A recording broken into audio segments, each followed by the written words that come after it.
नमस्कार दोस्तों, स्वागत है आपका स्टडी फॉर सिविल सर्विसेज में। ज्योग्राफी ऑप्शनल की पूरी तैयारी करने के लिए स्टडी फॉर सिविल सर्विसेज लाया है आपके लिए बिल्कुल फ्री कोर्स। उसी कड़ी में हम लोग सबसे पहले करेंगे प्रीवियस ईयर क्वेश्चंस। इसमें प्रीवियस ईयर क्वेश्चन करे जाएंगे यूपीएससी, स्टेट पीसीएस यानी कि यूपीपीएससी और बीपीएससी के। तो पहले हम लोग प्रीवियस ईयर क्वेश्चन करेंगे पिछले 5-6 सालों के और पूरा ट्रेंड एनालाइज करेंगे कि कैसे कैसे सिलेबस को पढ़ना है यहाँ पे, और फिर पूरा कोर्स करेंगे। उसके लिए प्लेलिस्ट बना दी गई है, वीडियो के डिस्क्रिप्शन में लिंक सारी दे दी गई है आपको। वीडियो पूरा देखिए, वीडियो को लाइक शेयर जरूर करिए और प्लस अपना फीडबैक कमेंट सजेशन जरूर दीजिए। ऑल द बेस्ट, जय हिंद। स्टडी फॉर सिविल सर्विसेज में नए हैं तो चैनल को तुरंत सब्सक्राइब करके और नोटिफिकेशन की बेल जरूर दबा लीजिए। फ्री वाले टेलीग्राम को जरूर से जरूर ज्वाइन करना है और अपना स्कोर जरूर बताइएगा।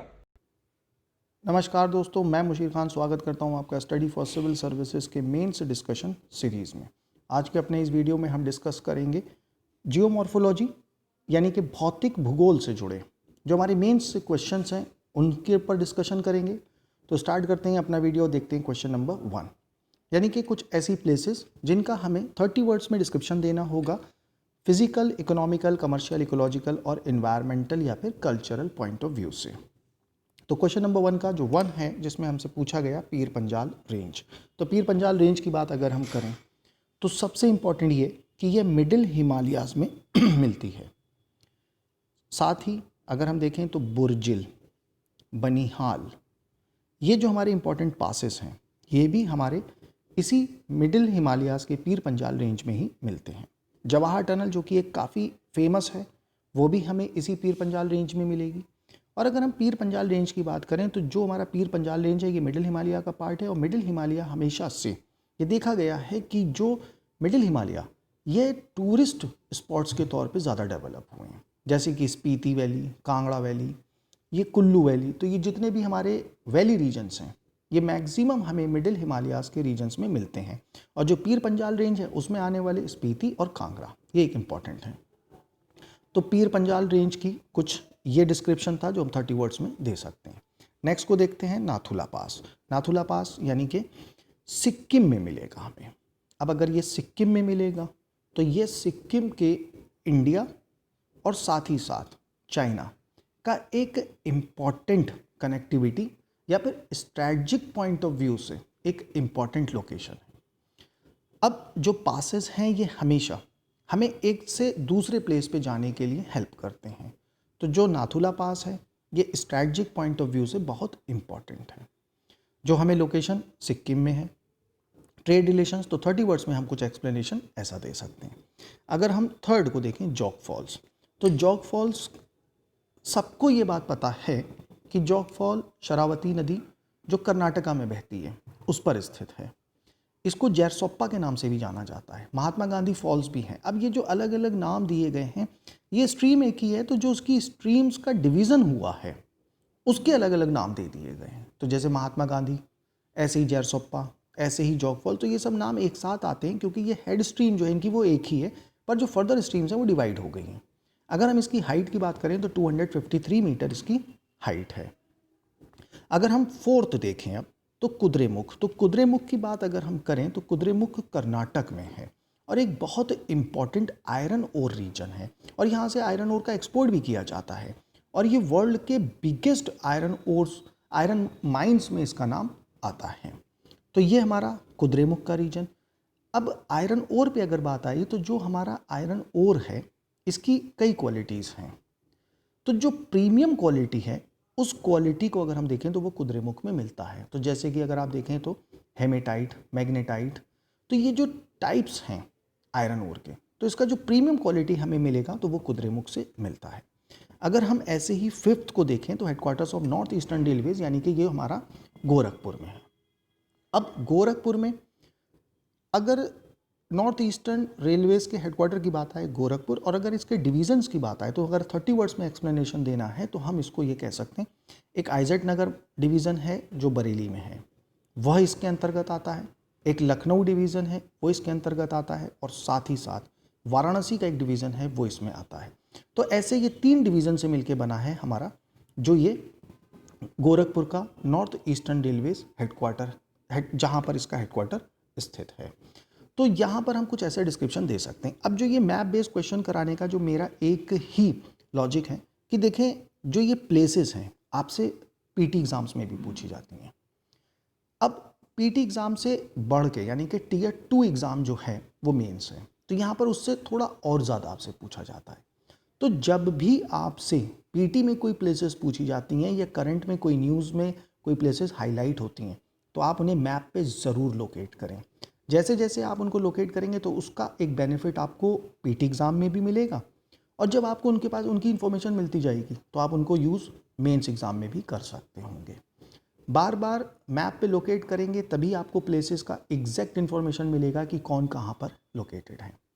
जैसे कई बार हमसे ये क्वेश्चंस पूछे जाते हैं कि नॉर्थवर्ड हमें लगाना, साउथवर्ड लगाना।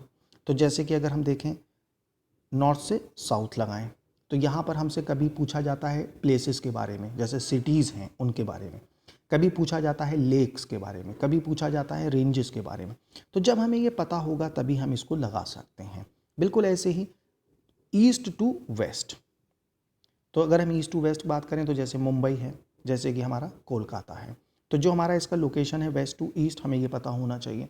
तो जो प्लेसेस हैं अगर हमें बहुत ज़्यादा उनके बारे में नहीं पता होगा पर थोड़ा भी आइडिया रहेगा तो हम इजीली वो क्वेश्चन को अटेम्प्ट कर सकते होंगे। तो मैप के ऊपर ज्योग्राफी पे पर्टिकुलर फोकस आप ज़रूर लेट करिए। अगर आपका मैप स्ट्रांग होगा तो डेफिनेटली पीटी एग्ज़ाम में 2-4 क्वेश्चन, मेंस एग्ज़ाम में 1-2 क्वेश्चन तो आपको डेफिनेटली मिलेंगे और आप बहुत अच्छे से कर ले जाएंगे, और उसमें इफ़ और बट की भी कोई यूज़ नहीं रह जाएगी। तो जो हमारी ये प्लेसेस थी जिनको हमने देखा कुछ डिस्क्रिप्शंस में, तो अगर हम देखें तो इसमें एक सबसे इम्पॉर्टेंट जो हमारे पास पूछा जाता है कि जो लोकेशन है, ये लोकेशन के बारे में, तो लोकेशन कहाँ कहाँ पर इनकी मिलती है। तो पीर पंजाल का जो रीजन है, तो पीर पंजाल का जो रीजन है वो यहाँ मिलेगा हमें, ऐसे ही अगर हमसे सिक्किम की बात की जाए तो यहाँ पर हमें नाथुला पास मिलेगा। अगर हम थर्ड की बात करें तो यहाँ पर हमें जोगफॉल मिलेगा, यहाँ देखें अगर तो कुद्रेमुख मिलेगा, और अगर फाइनली यहाँ देखें तो गोरखपुर मिलेगा। तो ये हमारे कुछ पर्टिकुलर प्लेसेस था जिनसे हमसे पूछा गया और मैप पे लोकेशन की बात की गई है। तो ये लोकेशन मैंने आपको दिखाई, डिस्क्रिप्शन मैंने आपको दिया। तो बार बार एक ही बात आपसे ये कहना है कि आप अपने इनको लोकेट करिए, अच्छे से लोकेट करिए, तभी आपके लिए एग्जैक्ट प्रैक्टिस में आएगा। अब जैसे कि अगर आप देखें तो ये हमेशा आप बात ध्यान रखें कि जो ये हमारा रीजन है यहाँ पर गोरखपुर, और इससे अगर हम ऊपर देखें, इस पॉइंट पे देखें और इधर पॉइंट पे देखें, तो जो गोरखपुर है वो ऊपर है, वाराणसी नीचे है। तो ऐसे ही आप जब प्लेसेस को मार्क करते रहेंगे तभी आपको पता चलेगा कि कौन नॉर्थवर्ड है कौन साउथवर्ड है। अब एकदम से ये प्रैक्टिस नहीं हो सकती है। जितना आप कभी भी कोई न्यूज़ में किसी प्लेस को सुने और उसको आप अपने एटलस पे लोकेट करेंगे तभी आप स्ट्रॉन्ग बना पाएंगे इस इंफॉर्मेशन को। तो जो 30 वर्ड्स का डिस्क्रिप्शन है वहाँ पर आप ये सारी इंफॉर्मेशन दे सकते हैं। तो चलते हैं नेक्स्ट क्वेश्चन की तरफ। Question number 2, give an account of different layers of the interiors of the earth. पृथ्वी के आंतरिक भाग की विभिन्न परतों का विवरण दीजिए। तो अगर हम इस क्वेश्चन की बात करें तो यह एक बहुत कॉमन क्वेश्चन है। जब भी हम लोग ज्योग्राफी को स्टार्ट करते हैं, फिजिकल ज्योग्राफी को, तो वहाँ पे जो इंटीरियर स्ट्रक्चर है अर्थ का वो सबसे पहले ही उसके बारे में इंफॉर्मेशन दी जाती है। अगर कोई लेक्चर देने वाले लोग हैं तो वो फैकल्टीज़ उसको लेक्चर ज़रूर देती हैं। तो सबसे पहले जो हमारा ये जियोमॉर्फोलॉजी का जो लेक्चर है इसमें हमें इंटीरियर स्ट्रक्चर को स्टडी करने के लिए क्यों नीड आएगी। तो जो सबसे पहले की स्टडी की बात करें अगर, तो एक इम्पॉर्टेंट, तो वहाँ पर आपको ये इन्फॉर्मेशन और स्टडी इसको बारे में ज़रूर कराया जाता है। तो अगर हम इंटीरियर ऑफ द स्ट्रक्चर की बात करें तो वैसे तो ये ज्योग्राफिकल डोमेन से इसको बाहर माना जाता है, लेकिन फिर भी एक एलिमेंट्री नॉलेज हमें होना ज़रूरी है इसके बारे में, क्योंकि जो हमारा अर्थ का क्रस्ट है इसके ऊपर जो हमारे लैंडफॉर्म्स बने हैं, इन लैंडफॉर्म्स को बनने में वॉल्केनिज़्म, और जो ये वॉल्केनिज़्म है ये हमारा कहीं ना कहीं interior of the earth structure से इन्फ्लुएंस्ड होता है। तो इसलिए हम इसको ज़रूर स्टडी करते हैं। तो जो ये हमारे वॉल्केनिज़्म है, इस वॉल्केनिज़्म से कई सारे फोर्सेस जनरेट होते हैं और ये अपर क्रस्ट पे फोर्स एक्सर्ट करते हैं और फिर कुछ नई, जिसे कहा जाए लैंडफॉर्म्स का फॉर्मेशन, हमें अर्थ क्रस्ट के ऊपर देखने को मिलता है। तो जैसे कि ये क्वेश्चन अगर एक सिंपल है तो जो मैक्सिमम स्टूडेंट्स हैं तो वो इसको अटेम्प्ट अगर करेंगे तो वो डेफिनेटली यही बात शुरू करेंगे कि जो अर्थ का स्ट्रक्चर है फर्दर इतने उसकी लेयर्स होती हैं, यहाँ पर ये स्पेशलिटीज़ हैं उनकी, और ऐसे करके आप दे सकते हैं। पर जो एक स्टार्ट है, जैसे मैंने आपसे कहा कि जो हमारा ज्योग्राफी है उस डोमेन से, वैसे तो ये बाहर है लेकिन हमें इसको पढ़ना क्यों ज़रूरी है, तो जो ये स्टार्ट हम लेंगे तो कैसे लेंगे, कितना अच्छा होना चाहिए, इसके ऊपर मैं बार बार फोकस करता हूँ। तो जो हमारे सोर्सेज हैं, जिन सोर्सेज से ये पता चलता है कि जो अर्थ का स्ट्रक्चर है, इस अर्थ के स्ट्रक्चर में 3 लेयर्स हैं।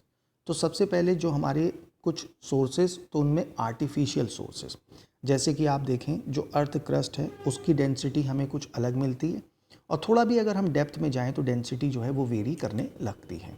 तो कुछ बात ऐसी। साथ ही अगर हम और बात करें, जैसे वॉल्केनिज्म हुआ या कोई ज्वालामुखी फटा तो अंदर से मोल्टन मटेरियल बाहर आएगा, यानी कि मैग्मा बाहर आएगा, तो वो जो लावा बनेगा तो वो लिक्विड फॉर्म में। तो ये बात हमें सोचने को मजबूर करेगी कि जो इंटीरियर है वहाँ पर ये हमारा मोल्टन फॉर्म कैसे एग्जिस्ट करता है। तो ये जो क्वेश्चंस थे, इन क्वेश्चंस ने हमें बढ़ावा दिया हमारे अर्थ के इंटीरियर स्ट्रक्चर को जानने के लिए। तो जो एक सबसे इम्पॉर्टेंट इस अर्थ स्ट्रक्चर की बात करें तो एक सीस्मिक एक्सपेरिमेंट किया गया, जहाँ पर 2 टाइप की वेव्स, जैसे कि प्राइमरी और सेकेंडरी सीस्मिक वेव्स को बॉम्बार्ड किया गया। जो प्राइमरी वेव्स हैं यह सारे मीडियम में ट्रैवल कर सकती हैं, लेकिन जो सेकेंडरी वेव्स हैं यह सिर्फ सॉलिड्स में चलती हैं और लिक्विड के मीडियम में आते ही ये डाइवर्ट होना शुरू हो जाती हैं। तो हमने जब स्टडी किया अपना सीस्मिक वेव्स का एक्सपेरिमेंट से अर्थ को, तो देखा कि सेकेंडरी वेव्स जो थी वो मूव करती हैं डिफ्लेक्शन मैनर में, और जो हमारी प्राइमरी वेव्स हैं ये सीधे तो चलती हैं लेकिन इनके स्पीड में वेरिएशंस हमें देखने को मिलता है। तो इससे ये पता चल गया कि जो इंटीरियर स्ट्रक्चर है उसका डिफरेंट डेंसिटी एग्जिस्ट करती है। अब अगर हम इसी से आगे चलें तो सबसे पहले जो हमारा अर्थ क्रस्ट है, ऐसे यहाँ पे अगर हम देखें इस इमेज में, तो आप देखें कि जो हमारा अर्थ क्रस्ट है यहाँ पे ऐसे, इसके ऊपर 2 टाइप का क्रस्ट मिलेगा। एक सबसे पहले कॉन्टिनेंटल क्रस्ट और एक हमारे पास ओशियानिक क्रस्ट। तो जो ओशियानिक क्रस्ट है ये थिनर है पर हैवियर है, कॉन्टिनेंटल क्रस्ट थिकर है पर लाइटर है। अगर इस क्रस्ट के बाद बात करें तो यहाँ पर हमारा ये जो ऑरेंज कलर की जोन आप देख रहे हैं ये एग्जिस्ट करेगा एस्थेनोस्फीयर, और एस्थेनोस्फीयर एक टाइप से ट्रांसमिशन जोन है जहाँ पर ऊपर तो सॉलिड मटेरियल है और नीचे इसके मोल्टन मटेरियल है। तो एस्थेनोस्फीयर मेंटल के अबव रीजन में मिलेगा।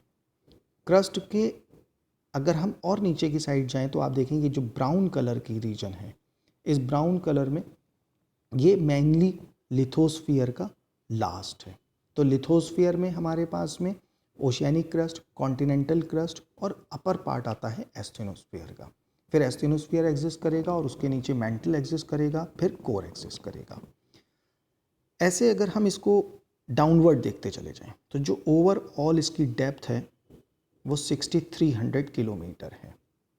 बिल्कुल ऐसे ही जो हमारा ये क्रस्ट है, इस क्रस्ट के बारे में ये कहा गया कि जो इसकी डेप्थ है वो 29 और 28 और 30 किलोमीटर के अराउंड मिलती है। 29 से 2800 और 2900 तक जो हमें डेप्थ मिलती है ये मेंटल की डेप्थ है, और फर्दर इसके आगे अगर हम जाएं तो 6371 किलोमीटर तक हमें कोर मिलता है। अब जैसे जैसे हमारे इस लेयर्स में कहीं पे डिफरेंशियल आया, जैसे कि ऊपर की डेंसिटी थोड़ी कम हो और नीचे की ज़्यादा, तो उसको एक इमेजिनरी लाइन से डिवाइड किया गया है और उसको हम लोग जानते हैं डिसकंटिन्यूटी, और कहीं ना कहीं हम उसको संबद्धता का नाम देते हैं। तो जो हमारी क्रस्ट है ये दो पार्ट में डिवाइडेड है। तो जो अपर क्रस्ट है, लोअर क्रस्ट है, इसको डिवाइड किया गया है कॉनराड से। कॉनराड के बाद अगर हम चलें तो क्रस्ट और मेंटल को जो डिवाइड करेगा वो मोहरोविक डिसकंटिन्यूटी डिवाइड करती है। मेंटल भी दो में डिवाइड है, अपर मेंटल और लोअर मेंटल। तो जो अपर मेंटल है उसको हम रेपेटी के नाम से जानते हैं। फिर मेंटल और कोर गुटेनबर्ग से डिवाइड हुआ है, और गुटेनबर्ग के बाद अगर हम देखें तो जो कोर है वो फर्दर डिवाइड हुआ है लीहमैन में। तो ऐसे हमारे पास overall interior structure of the earth divide हुए हैं अलग अलग डेंसिटीज़ के बेसिस पे। तो ये हमारा एक पूरा डिस्क्रिप्शन है अर्थ के स्ट्रक्चर को लेके, जो कि यूपीपीएससी 2017 में पूछा गया था। तो कॉमन से क्वेश्चंस हैं, बार बार रिपीट होते हैं, बस लिखने का मैनर और अट्रैक्शन कि जो भी एग्जामिनर रीड कर रहा है उसको मतलब अपनी पूरी इंफॉर्मेशन लेने में कितना इंटरेस्ट आ रहा है, आप उसको कैसे ले जा रहे हैं, किस तरीके से आप अपने आंसर को मोल्ड कर रहे हैं, तो ये सबसे ज़्यादा बेनिफिशियल होगा आपके लिए। तो ये था हमारा क्वेश्चन नंबर 2। देखते हैं नेक्स्ट क्वेश्चन। देखते हैं question number 3। State the concept of plate tectonics, how does it help in explaining the formation of Himalayas and Appalachian mountains. Plate विवर्तनिकी की संकल्पना को सुस्पष्ट कीजिए, यह हिमालय और अपलाशियन पर्वतों के विरचन की व्याख्या करने में किस प्रकार सहायक है। तो अगर मैं प्लेट टेक्टोनिक्स की बात करूं, यह एक बहुत इंपॉर्टेंट थ्योरी है फिजिकल ज्योग्राफी में। मैक्सिमम जो लैंडफॉर्म्स हैं अर्थ पे, ये उसको आंसर करती है कि कैसे वो फॉर्म्ड होते हैं। अगर मैं एग्ज़ाम्स की बात करूं तो मैंने पिछले 5 to 8 ईयर्स के क्वेश्चन पेपर्स को जब रीड किया, ऐसा कोई भी क्वेश्चन पेपर नहीं था जहां पे प्लेट टेक्टोनिक से जुड़ा कोई क्वेश्चन डायरेक्टली और इन अप्लाइड मैनर आपसे ना पूछा गया हो। तो जो बार बार मैं आपसे जिस भी वीडियो में बात करता हूं तो उसमें मैं ये बात आपसे ज़रूर कहता हूं कि कौन से टॉपिक्स हैं जो बार बार रिपीट हो रहे हैं, यानी कि सबसे प्रायोरिटी होनी चाहिए कि आपको वो टॉपिक्स मगअप होने चाहिए, लर्न बाय हार्ट होने चाहिए आपको अपने आंसर्स के लिए। तो अगर मैं प्लेट टेक्टोनिक्स को स्टार्ट करूं तो ये एक बहुत ब्रीफ थ्योरी है। तो सबसे पहले एक बात कि प्लेट, तो अगर मैं प्लेट की बात करता हूं तो एक ज्योग्राफर J.T. विल्सन, उन्होंने टर्म्ड किया वर्ड प्लेट और ये बताया कि जो हमारा पूरा वर्ल्ड है, यानी कि जो अर्थ है, इस अर्थ पे हमें डिफरेंट डिफरेंट टाइप्स की प्लेट्स मिलती हैं।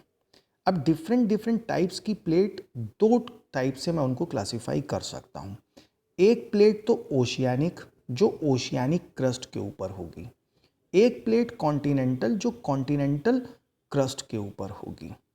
ऐसे ही ये पूरा अर्थ का जो लिथोस्फियरिक पॉइंट है वो डिवाइड है, ओशियानिक प्लेट और either continental plate. Continental plate, मैंने लास्ट लेक्चर में आपको लास्ट क्वेश्चन में ये बात बताया कि जो हमारा कॉन्टिनेंटल प्लेट है वो कॉन्टिनेंटल क्रस्ट पे होगी, ये थिकर होगी बट लाइटर होगी। ओशियानिक क्रस्ट की बात करें तो ओशियानिक क्रस्ट के ऊपर, ओशियानिक क्रस्ट में लाई करेगा ओशियानिक प्लेट, थिनर होगी बट हैवियर होगी। इसीलिए जो लाइटर है, यानी कि जो कॉन्टिनेंटल प्लेट है, वो हमेशा फ्लोट कर रही है ऊपर, उसकी डेंसिटी कम है तो वो ऊपर फ्लोट कर रही है हमारे लिथोस्फियर के। जो ओशियानिक प्लेट्स हैं वो हैवियर हैं, वो नीचे हैं।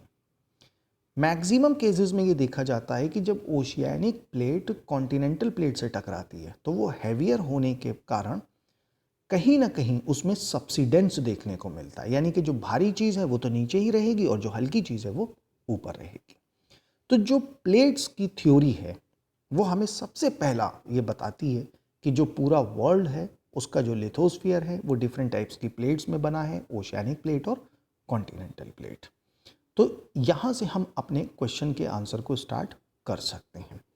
अब अगर मैं और बात करूँ आपसे, तो जो ये प्लेट्स हैं इनका 3 तरह से मूवमेंट बताया जाता है। तो जैसे कि अगर हम प्लेट्स के मूवमेंट की बात करें तो जैसे कि आप इस इमेज को देखें तो आप यहाँ पर देखेंगे कि जो हमारी प्लेट्स हैं, जैसे कि एक इधर से और एक इधर से, यानी कि ये दोनों ही एक दूसरे के कन्वर्ज हो रही हैं, यानी कि करीब आ रही हैं। बिल्कुल ऐसे ही आप इस वाली इमेज को देखें तो आप देखेंगे कि प्लेट्स दूर जा रही हैं।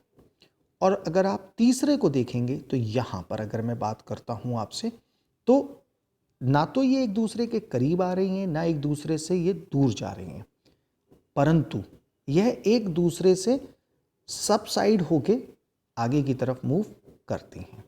अब जो ये प्लेट्स हैं, अगर मैं इनको और बात करूं तो जैसे कि जो हमारा रीजन है, इस अर्थ के पॉइंट की अगर मैं बात करता हूं आपसे यहाँ पर, तो जो हमारा लिथोस्फीयर, जैसे कि यहाँ कहीं आपको दिख रहा होगा, एस्थेनोस्फीयर, जैसा मैंने आपसे कहा कि यह एक मोल्टन फॉर्म होता है, जो मैंने आपको लास्ट क्वेश्चन में बताया। उसके नीचे अगर आप देखें तो ये एक प्लूम बना है, यानी कि एक पाइप है, जिसके मैनर से यहाँ पर हमें ये देखने को मिल रहा है कि जो वोल्केनिक जो मैग्मा है वो बाहर आ रहा है। तो यहीं से आप देखें कि जो हमारी प्लेट टेक्टोनिक थ्योरी है वो बहुत सारे आंसर्स करेगी, हमें बताएगी कि यहाँ पर जो ये माउंटेन्स बन रहे हैं कैसे बन रहे हैं, ट्रेंचेस बन रही हैं तो कैसे बन रही हैं, ओशियानिक रिज बन रहे हैं तो कैसे बन रहे हैं, साथ ही साथ वॉल्केनिज्म हो रहा है तो कैसे हो रहा है, स्ट्रेटोवॉल्केनोइज्म हो रहा है तो कैसे हो रहा है, आइसलैंड आर्क्स बन रहे हैं इधर अगर हम देखें। तो ये भी सारे हमें क्वेश्चंस के आंसर करती है प्लेट टेक्टोनिक्स थ्योरी। तो प्लेट टेक्टोनिक थ्योरी हमें सबसे पहले ये बताएगी कि 3 टाइप की प्लेट्स होंगी, मतलब 3 टाइप्स के प्लेट मूवमेंट होंगे, जहाँ पर एक दूसरे के करीब आया जाएगा, एक दूसरे से दूर जाया जाएगा और एक दूसरे के साइड से मूव करेंगे। तो यहाँ पर हम अपने क्वेश्चंस के आंसर्स को एक्सप्लेनेशन देना शुरू करेंगे। तो अगर मैं बात करता हूँ आपसे सबसे पहले वाले की, यानी कि इस रीजन में, तो अगर हम इस रीजन में बात करें तो जो हमारा ये रीजन जहाँ पर हमारी प्लेट एक दूसरे के करीब आ रही, तो जब कभी भी हम इस टाइप के मूवमेंट को देखेंगे तो ये 2 तरह से मूवमेंट हो सकता है। या तो ओशियानिक प्लेट कॉन्टिनेंटल प्लेट से टकराएगी, ओशियानिक प्लेट का जो फर्दर मूवमेंट है, यानी कि एक तरफ तो आपको ये ओशियानिक प्लेट कॉन्टिनेंटल वाली प्लेट से टकराती हुई दिखेगी, जैसे कि हम यहाँ देखें। तो जब कभी भी ओशियानिक प्लेट कॉन्टिनेंटल प्लेट से टकराती है तो वॉल्केनिज्म भी होता है और फोल्ड माउंटेन्स भी बनते हैं, ठीक। पर जो फोल्ड माउंटेन्स बनते हैं उसमें वॉल्केनिज्म का फीचर ज़रूर मिलता है, जैसे कि रॉकीज़ हैं, एंडीज हैं। बिल्कुल ऐसे ही कॉन्टिनेंटल और कॉन्टिनेंटल प्लेट अगर एक दूसरे से टकराएंगी तो वहाँ पर हमें फोल्ड माउंटेन्स तो मिलेंगे, यानी कि वलित पर्वत, लेकिन वॉल्केनिज्म नहीं मिलेगा। वॉल्केनिज्म के लिए वाटर का होना एक मस्ट कंडीशन मानी जाती है, क्योंकि जो वाटर है जब ये नीचे जाता है तो ये गर्म होगा, टेम्परेचर बढ़ेगा तो स्टीम बनेगी, और जब ये स्टीम बनेगी तो ये प्रेशर एक्सर्ट करेगी, और जब ये प्रेशर एक्सर्ट करेगी तभी तो इनर क्रस्ट में हमें कहीं ना कहीं कुछ फॉल्ट दिखेंगे और उसके थ्रू हमें मैग्मा बाहर आता हुआ दिखेगा। तो जो ओशियानिक क्रस्ट है जब कभी भी किसी दूसरी प्लेट से टकराएगी तो वहाँ पर हमें नियर बाई फीचर्स में वॉल्केनिज्म ज़रूर मिलेगा। तो ये हमारे पास कन्वर्जेंट प्लेट बाउंड्रीज का एक बहुत अच्छा एग्जाम्पल मिलता है, फोल्ड माउंटेन्स के साथ वॉल्केनिज्म का होना। अब अगर मैं बात करता हूँ आपसे प्लेट्स के दूर जाने की, तो प्लेट टेक्टोनिक थ्योरी ये कहती है कि जो प्लेट्स हैं ये एक दूसरे से अपोजिट डायरेक्शन में जा रहे हैं। तो यहाँ पर हमें अगर हम देखें तो सबसे पहले जैसे कोई कॉन्टिनेंटल रीजन है यहाँ पर, तो जब ये एक दूसरे से दूर जाएंगे तो पहले यहाँ पर एक छोटा सा रिफ्ट पड़ेगा, यानी कि एक भ्रंश सा पड़ेगा। फिर धीरे धीरे जब ये कॉन्टिनेंटल प्लेट में एक रिफ्ट पड़ जाएगा तो ये कुछ आने वाले समय में बीच में एक स्पेस बनेगा और इसमें पानी आना शुरू हो जाएगा, यानी कि जो हमारा ग्राउंड वाटर रीजन्स हैं वहाँ से पानी आना ऊपर शुरू हो जाएगा, और जो हमारे सीज़ हैं उनका एक डेवलपमेंट होना शुरू हो जाएगा। फिर ये धीरे धीरे सीज़ बड़े होते चले जाएंगे और ये ओशियन का एक रूप ले लेंगे।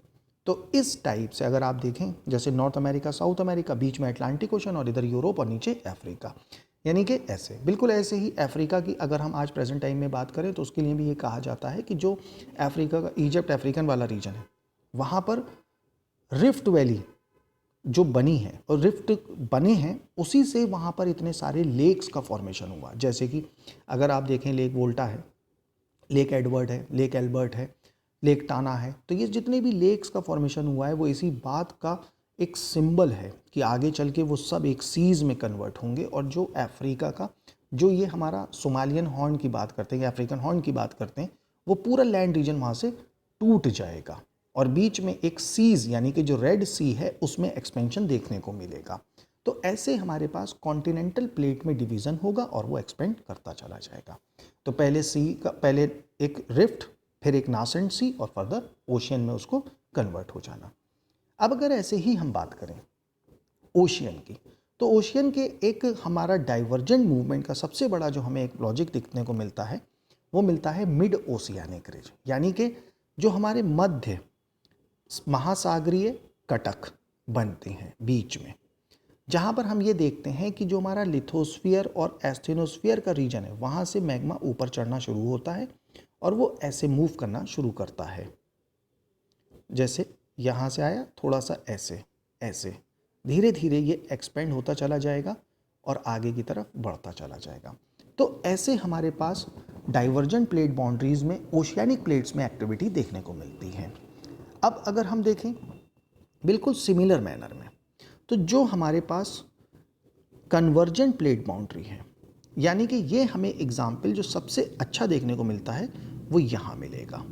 यानी कि अगर मैं आपसे कहूँ तो जैसे यहाँ वाला जो रीजन है, इधर जो ये नॉर्थ अमेरिका वाला रीजन है, इसके साइड से एक हमें मैक्सिकन प्लेट हम देखते हैं, ऊपर अगर हम देखें तो पैसिफिक वाला रीजन की जो मिलता है, वहाँ से ये दोनों प्लेट्स कैलिफोर्नियन प्लेट से बिल्कुल बराबर से होके गुजर रही हैं। तो ये हमें एक कंजर्वेटिव, यानी कि यहाँ पर हमें किसी भी एक प्लेट का लॉस होता हुआ नहीं दिखता है। लेकिन जब हम डाइवर्जेंट की बात करते हैं और कन्वर्जेंट की बात करते हैं, यानी कि संरक्षी की बात करते हैं और अपक्षी की बात करते हैं, तो वहाँ पर हमें एक प्लेट का डेफिनेटली लॉस देखने को मिलता है। तो यह है कुछ हमारा प्लेट टेक्टोनिक्स का एक थ्योरी, जिसका मैंने आपको इन्फॉर्मेशन पर्पस पे कुछ ब्रीफ किया, कैसे कहाँ पर किसका फॉर्मेशन होता है, कुछ ये बातें बताई। तो ये सारी चीज़ें हम अपने इस प्लेट टेक्टोनिक्स के क्वेश्चंस में दे सकते हैं। तो अगर हम बात करें अपने इस प्लेट टेक्टोनिक पे, तो जो हमारा प्लेट टेक्टोनिक में इंट्रोडक्शन था, क्यों ये बन के आया, क्या ऐसी वजह थी, क्यों ये एक्सेप्टेड हो गई, तो इन सारी इन्फॉर्मेशन को हम अपने इंट्रोडक्शन में देंगे, फिर हम इसको ब्रीफ करेंगे और साथ ही साथ फिर हम आगे बढ़ते जाएंगे। अब इसमें ये दिया गया है जो क्वेश्चन है वो हिमालय और अपलाशियन माउंटेन्स के लिए। तो यहाँ पर आप एक बात हमेशा ध्यान रखें, जो हिमालयंस हैं ये कॉन्टिनेंटल क्रस्ट यानी कि जो कॉन्टिनेंटल प्लेट है, अगर हम देखें तो यूरेशियन प्लेट ऊपर, और अगर हम नीचे की बात करते हैं तो अपने इंडिया की इंडो ऑस्ट्रेलियन प्लेट, ये दोनों कॉन्टिनेंटल हैं, एक दूसरे से टकरा रही हैं। इसीलिए यहाँ पर हमें जो फॉर्मेशन देखने को मिलता है फोल्ड माउंटेन्स का तो है पर वॉल्केनिज्म नहीं है। और इसीलिए जो ट्रांस हिमालय वाला रीजन है उसमें ये कहा जाता है कि कभी किसी समय पे जो टेथीस सी था, वो टेथीस सी के वाटर होने के कारण ही जो काराकोरम वगैरह की रेंजेस बनी हैं तो उसमें हमें वॉल्केनिक फीचर्स देखने को मिलते हैं, क्योंकि उस टाइम पे वाटर वहाँ था तो वहाँ पर वॉल्केनिज्म हुआ। लेकिन जैसे जैसे टेथीस सी ये कहा गया एक्सटिंक्ट करता चला गया, वहाँ पर वॉल्केनिज्म की प्रोसेस रुकती चली गई। तो ये हमारा हिमालयन माउंटेन्स की फॉर्मेशन के बारे में बात बताई गई कि एक हम इसको लाइन अप मैनर में दे सकते हैं, कैसे स्टार्ट हुआ, कैसे उसके अंदर काराकोरम रेंजेस बनी, फिर आगे के middle Himalayas, trans Himalayas, lesser Himalayas और शिवालिक रीजन्स, तो हम उसके फॉर्मेशन को दे सकते हैं। अब अगर हम अपलाशियन की बात करें तो अपलाशियन माउंटेन जो हैं ये हमारे नॉर्थ अमेरिका में हैं और इनका जो मेनली फॉर्मेशन हुआ है वो अटलांटिक ओशियन के क्लोज होने से हुआ है। तो यहाँ पर हम अपनी इंफॉर्मेशन इससे जुड़ी दे सकते हैं। तो ये था हमारा क्वेश्चन नंबर 3 जो कि यूपीएससी 2014 में पूछा गया। अब अगर देखें तो इसी से मिलता हुआ question number 4, what is meant by plate tectonics, clarify the major plates of the earth and their distribution. Plate विवर्तनिकी से क्या आशय है? पृथ्वी की प्रमुख प्लेटों व उनके वितरण को स्पष्ट कीजिए। अब देखिए यहाँ पर प्लेट टेक्टोनिक्स क्या है, तो यहाँ पर आप पूरी अपनी थ्योरी की बात बता सकते हैं, जैसे कि मैंने आपको प्रीवियस क्वेश्चन में बताई। अब मेजर प्लेट्स की बात करता है अर्थ के, तो हमें यहाँ वाले डायग्राम पे जाना होगा। तो अगर हम इस डायग्राम को देखें तो आप यहाँ से पूरे वर्ल्ड की इंपॉर्टेंट प्लेट्स के नाम दे सकते हैं, जैसे कि Eurasian plate, Pacific plate, north American plate. फिर यहाँ पर अगर हम देखें south American plate, Cocos plate, ये वाली प्लेट। फिर अगर हम देखें Antarctica plate, Scotia, Antarctica, Somalian plate, Indian plate. तो यहाँ से हम कुछ अपनी प्लेट्स के सारे नाम दे सकते हैं पूरे वर्ल्ड में। तो अगर हम इनकी प्लेट्स का नाम देंगे तो पूरे वर्ल्ड में कौन से ओशन से जुड़ी कौन सी रीजन है। अब जैसे कि मैंने आपको बताया था कंजर्वेटिव वाली बात, तो कंजर्वेटिव वाली बात को आप यहाँ पे देखें मैप पे और क्लियरिटी से देख सकते हैं। ये वाली जो प्लेट है कैलिफोर्नियन प्लेट ऐसे, और ये एक ऊपर पैसिफिक प्लेट, यानी कि बिल्कुल बराबर एक दूसरे के पैरेलल होके चल रही हैं। तो यहाँ पर हम अपनी इस क्वेश्चन से जुड़ी इंफॉर्मेशंस को ऐसे दे सकते हैं। तो ये था हमारा क्वेश्चन नंबर 3। देखते हैं next question, question number 5, types of volcano. ज्वालामुखी के प्रकार, यानी कि यूपीपीएससी 2014 में ये क्वेश्चन हमसे पूछा गया था। ये एक बहुत इजी क्वेश्चन है। अगर आप देखें तो जैसे इजी, तो इजी एक तो इजी ये होता है कि बस आपने स्टार्ट किया और बनाना। तो कुछ तो क्वेश्चंस आपको बिल्कुल ऐसे ही मिलेंगे डेफिनेटिव पर्पस, जहाँ पर आप अपने से कुछ नहीं दे सकते, जैसा जैसा पूछा गया बस बिल्कुल वैसे ही आप अपना देते चले जाइए। बस आपके पास उतना मैटर होना चाहिए कि जो बातें हैं वो आप उसको क्लियरिटी वहाँ पर दिखा सकें। तो अगर मैं बात करता हूँ वॉल्केनो की, तो वॉल्केनो एक टाइप से ओपनिंग होता है, यानी कि यहाँ वाला जो रीजन है, ये जो माउथ है इसका, ये ओपन हो जाएगा, जिससे कि जो हमारा डाउनवर्ड जो हीटेड मटेरियल है वो बाहर निकलना शुरू हो जाएगा, और इसी चीज़ को हम लोग वॉल्केनो कहते हैं।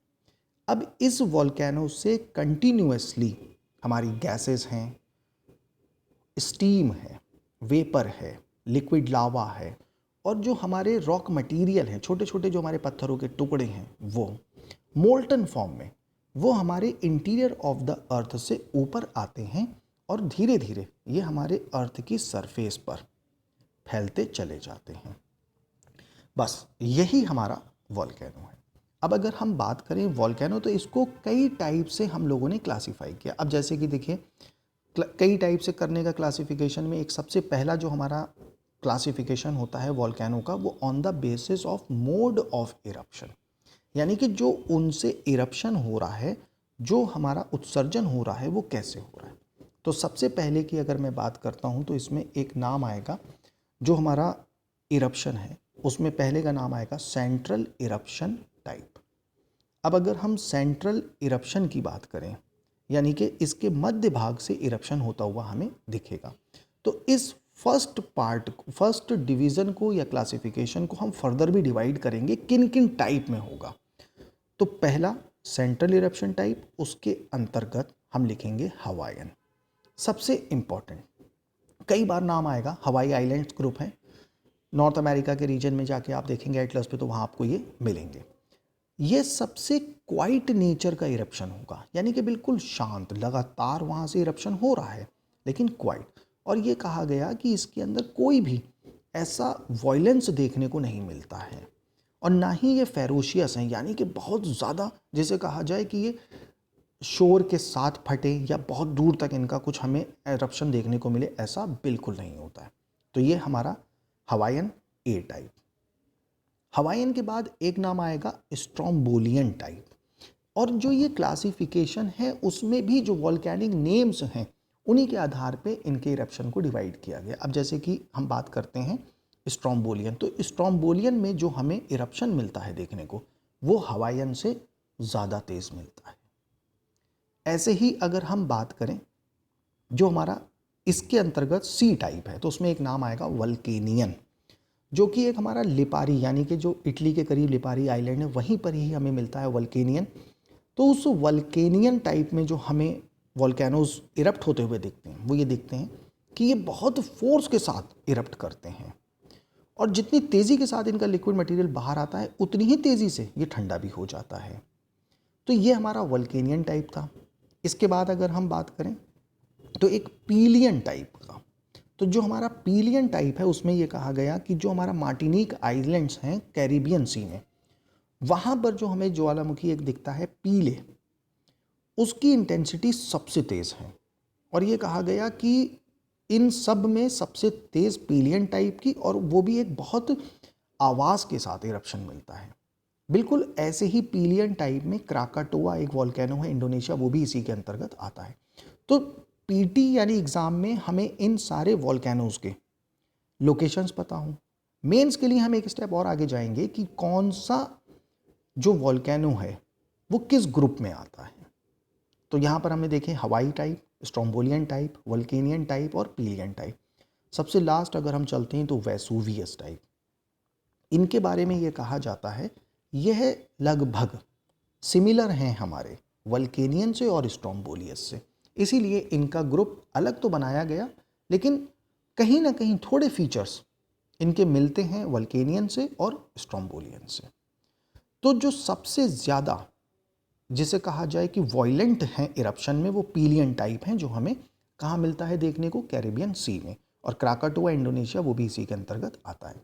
तो ये जो मैंने क्लासिफिकेशन किया इरप्शन के आधार पे कि कैसे उनकी तीव्रता होगी, तो ये हमें बताता है। अब अगर हम सेकंड टाइप में फिर इनका जो इरप्शन है वो कैसे कैसे कैसे हुआ है या कितने समय पर हुआ है, उस आधार पर हम डिवीज़न करते हैं। तो फिशर इरप्शन टाइप, तो इसमें अगर हम देखेंगे यहाँ पर ये कहा जाता है कि एक जो वॉल्केनोज़ हैं उनमें बस एक दरार आ जाएगी, यानी कि एक जो लैंड रीजन है उसमें दरार आ जाएगी, और वहाँ से स्लोली मैग्मा जो है वो बाहर आता हुआ दिखता चला जाएगा। यानी कि जो हमारे सेंट्रल इरप्शन टाइप वॉल्केनो हैं वो ऐसे होंगे, यानी कि यहाँ से हमें लावा बाहर आता हुआ दिखेगा। लेकिन जो फिशर इरप्शन टाइप होंगे उनका सीधे से एक लेयर, और यहाँ कोई क्रैक्स पड़ जाएंगी, और इन क्रैक से हमारा लावा मटेरियल बाहर आना शुरू हो जाएगा। तो ये था हमारा फिशर इरप्शन टाइप, यानी कि टाइप्स ऑफ वॉल्केनो का मैंने सेकंड टाइप बताया, जो हमारा क्लासिफिकेशन काहे पे, इरप्शन के आधार पे किया गया है। तो जो इरप्शन के आधार पे उसमें भी दो डिवीज़न जिनको मैंने डिस्कस किया। बिल्कुल ऐसे ही मैं अब इरप्शन की बात ना करूं, बल्कि इस आधार पे ज्वालामुखियों को बांटता हूं कि जो ज्वालामुखी हैं ये ज्वालामुखी कितने कितने समय के बाद इरप्ट हो रहे हैं। तो यहाँ पर सबसे इम्पॉर्टेंट एक जो हमारा नाम देखने को मिलेगा वो एक्टिव वॉल्केनो, यानी कि सक्रिय, यानी कि पूरे वर्ल्ड में ऐसे वॉल्केनो जो लगातार एक्टिव हैं, और अराउंड ये माना जाता है प्रेजेंट टाइम पे आज के 500 वॉल्केनोज हैं वर्ल्ड में। अब ऐसे ही इन एक्टिव वॉल्केनोज में हम कुछ नाम दे सकते हैं, Etna, Stromboli, Mayon, Philippines, as such ऐसे। बिल्कुल ऐसे ही अगर हम फिर बात करें एक्टिव वॉल्केनोज के बाद डोरमेंट वॉल्केनोज, तो जो डोरमेंट वॉल्केनोज हैं इनमें एक सबसे इंपॉर्टेंट नाम आएगा वेसुवियस का, यानी कि ये कुछ टाइम पहले तो एक्टिव हुए थे लेकिन अब ये शांत हो गए हैं, पर इनमें चांसेस हैं कि यहाँ पे इरप्शन दोबारा हो सकता है। बिल्कुल ऐसे ही अगर हम थर्ड की बात करें तो वो एक नाम आएगा एक्सटिंक्ट वॉल्केनोज। तो एक्सटिंक्ट वॉल्केनोज में जैसे कि अगर हम नाम लेते हैं नारकोंडम है, तो कुछ ऐसे नाम आएंगे। तो यहाँ पर हम कह सकते हैं कि इन वॉल्केनोज में कई साल पहले इरप्शन हुआ था लेकिन अब नहीं हो रहा है, तो इसलिए हमने उसको क्लासिफाई कर दिया एक्सटिंक्ट के, या फिर विलुप्त, या फिर शांत वॉल्केनो, या फिर ज्वालामुखी का नाम भी हम दे सकते हैं। तो देखिए ये क्वेश्चन था हमारा वॉल्केनो से जुड़ा, जहाँ पर मैंने आपको क्लासिफिकेशन करके दिया। बिल्कुल इसी टॉपिक से जुड़ा हमारा question number 6, write a note on pseudo volcanic features, कूट ज्वालामुखीय लक्षणों पर टिप्पणी कीजिए। यूपीएससी 2017। मैं फिर आपसे कहता हूं कि जो ज्योग्राफी का टर्मिनोलॉजी के क्वेश्चंस हैं यूपीएससी में सबसे लेटेस्ट मिलते हैं, और ऐसा मटेरियल मिलता है कि जो हमें जल्दी बुक्स में देखने को नहीं मिलता है।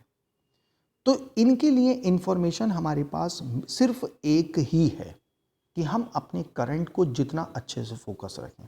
जैसे कि एक मैगजीन आती है ज्योग्राफी एंड यू। तो अगर आपका ऑप्शनल पेपर है ज्योग्राफी एंड ज्योग्राफी का, तो आप इस मैगजीन को कंटिन्यूटी से रीड करें और ऐसी टर्मिनोलॉजीज़ को आप ध्यान करें बार बार कि कहाँ कहाँ पर आपको कैसे रखना होगा।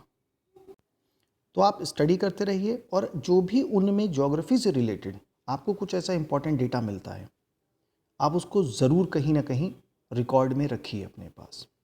ये आपको बहुत हेल्प करेगा मेंस एग्ज़ाम्स के लिए, क्योंकि बार बार स्टूडेंट्स आते हैं तो वो उनके मन में एक ही होता है कि कहाँ से पूछा गया।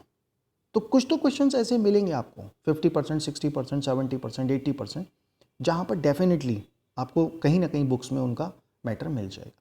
पर जो 10 to 20% होगा उसके लिए आपको कहीं ना कहीं करंट के ऊपर बेस होना पड़ेगा। तो जो हमारे पिसीडियो वोल्केनिक, अगर मैं आपको इनके बारे में बताऊं तो एक बड़ी कॉमन सा एक्सप्लेनेशन है इनका। यह सिर्फ वह लैंडफॉर्म्स होते हैं जो कि वोल्केनिक किसी भी प्रोसेस के द्वारा नहीं बनते हैं, लेकिन यह लैंडफॉर्म्स बनते वोल्केनिक रीजन्स या फिर वोल्केनिक प्रोसेस के बाद ही हैं। तो सबसे इंपॉर्टेंट एक इसके का अगर मैं नाम लूँ तो क्रेटर। तो जैसे कि हम देखते हैं ये हमारा एक वोल्केनो, तो यहाँ पर ये जो ओपन माउथ है इसका एक समय तक इरप्शन होता रहेगा, फिर धीरे धीरे यहाँ से इरप्शन होना बंद हो जाएगा, फिर ये थोड़ा डीप हो जाएगा और यहाँ पर पानी जो है वो भरने लगेगा।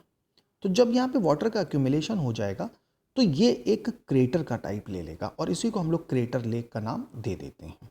तो देखिए ये जो बना है, ये बना तो वॉल्केनिक प्रोसेस के ही अंतर्गत है, लेकिन इसका वॉल्केनिक प्रोसेस से कोई लेना नहीं है।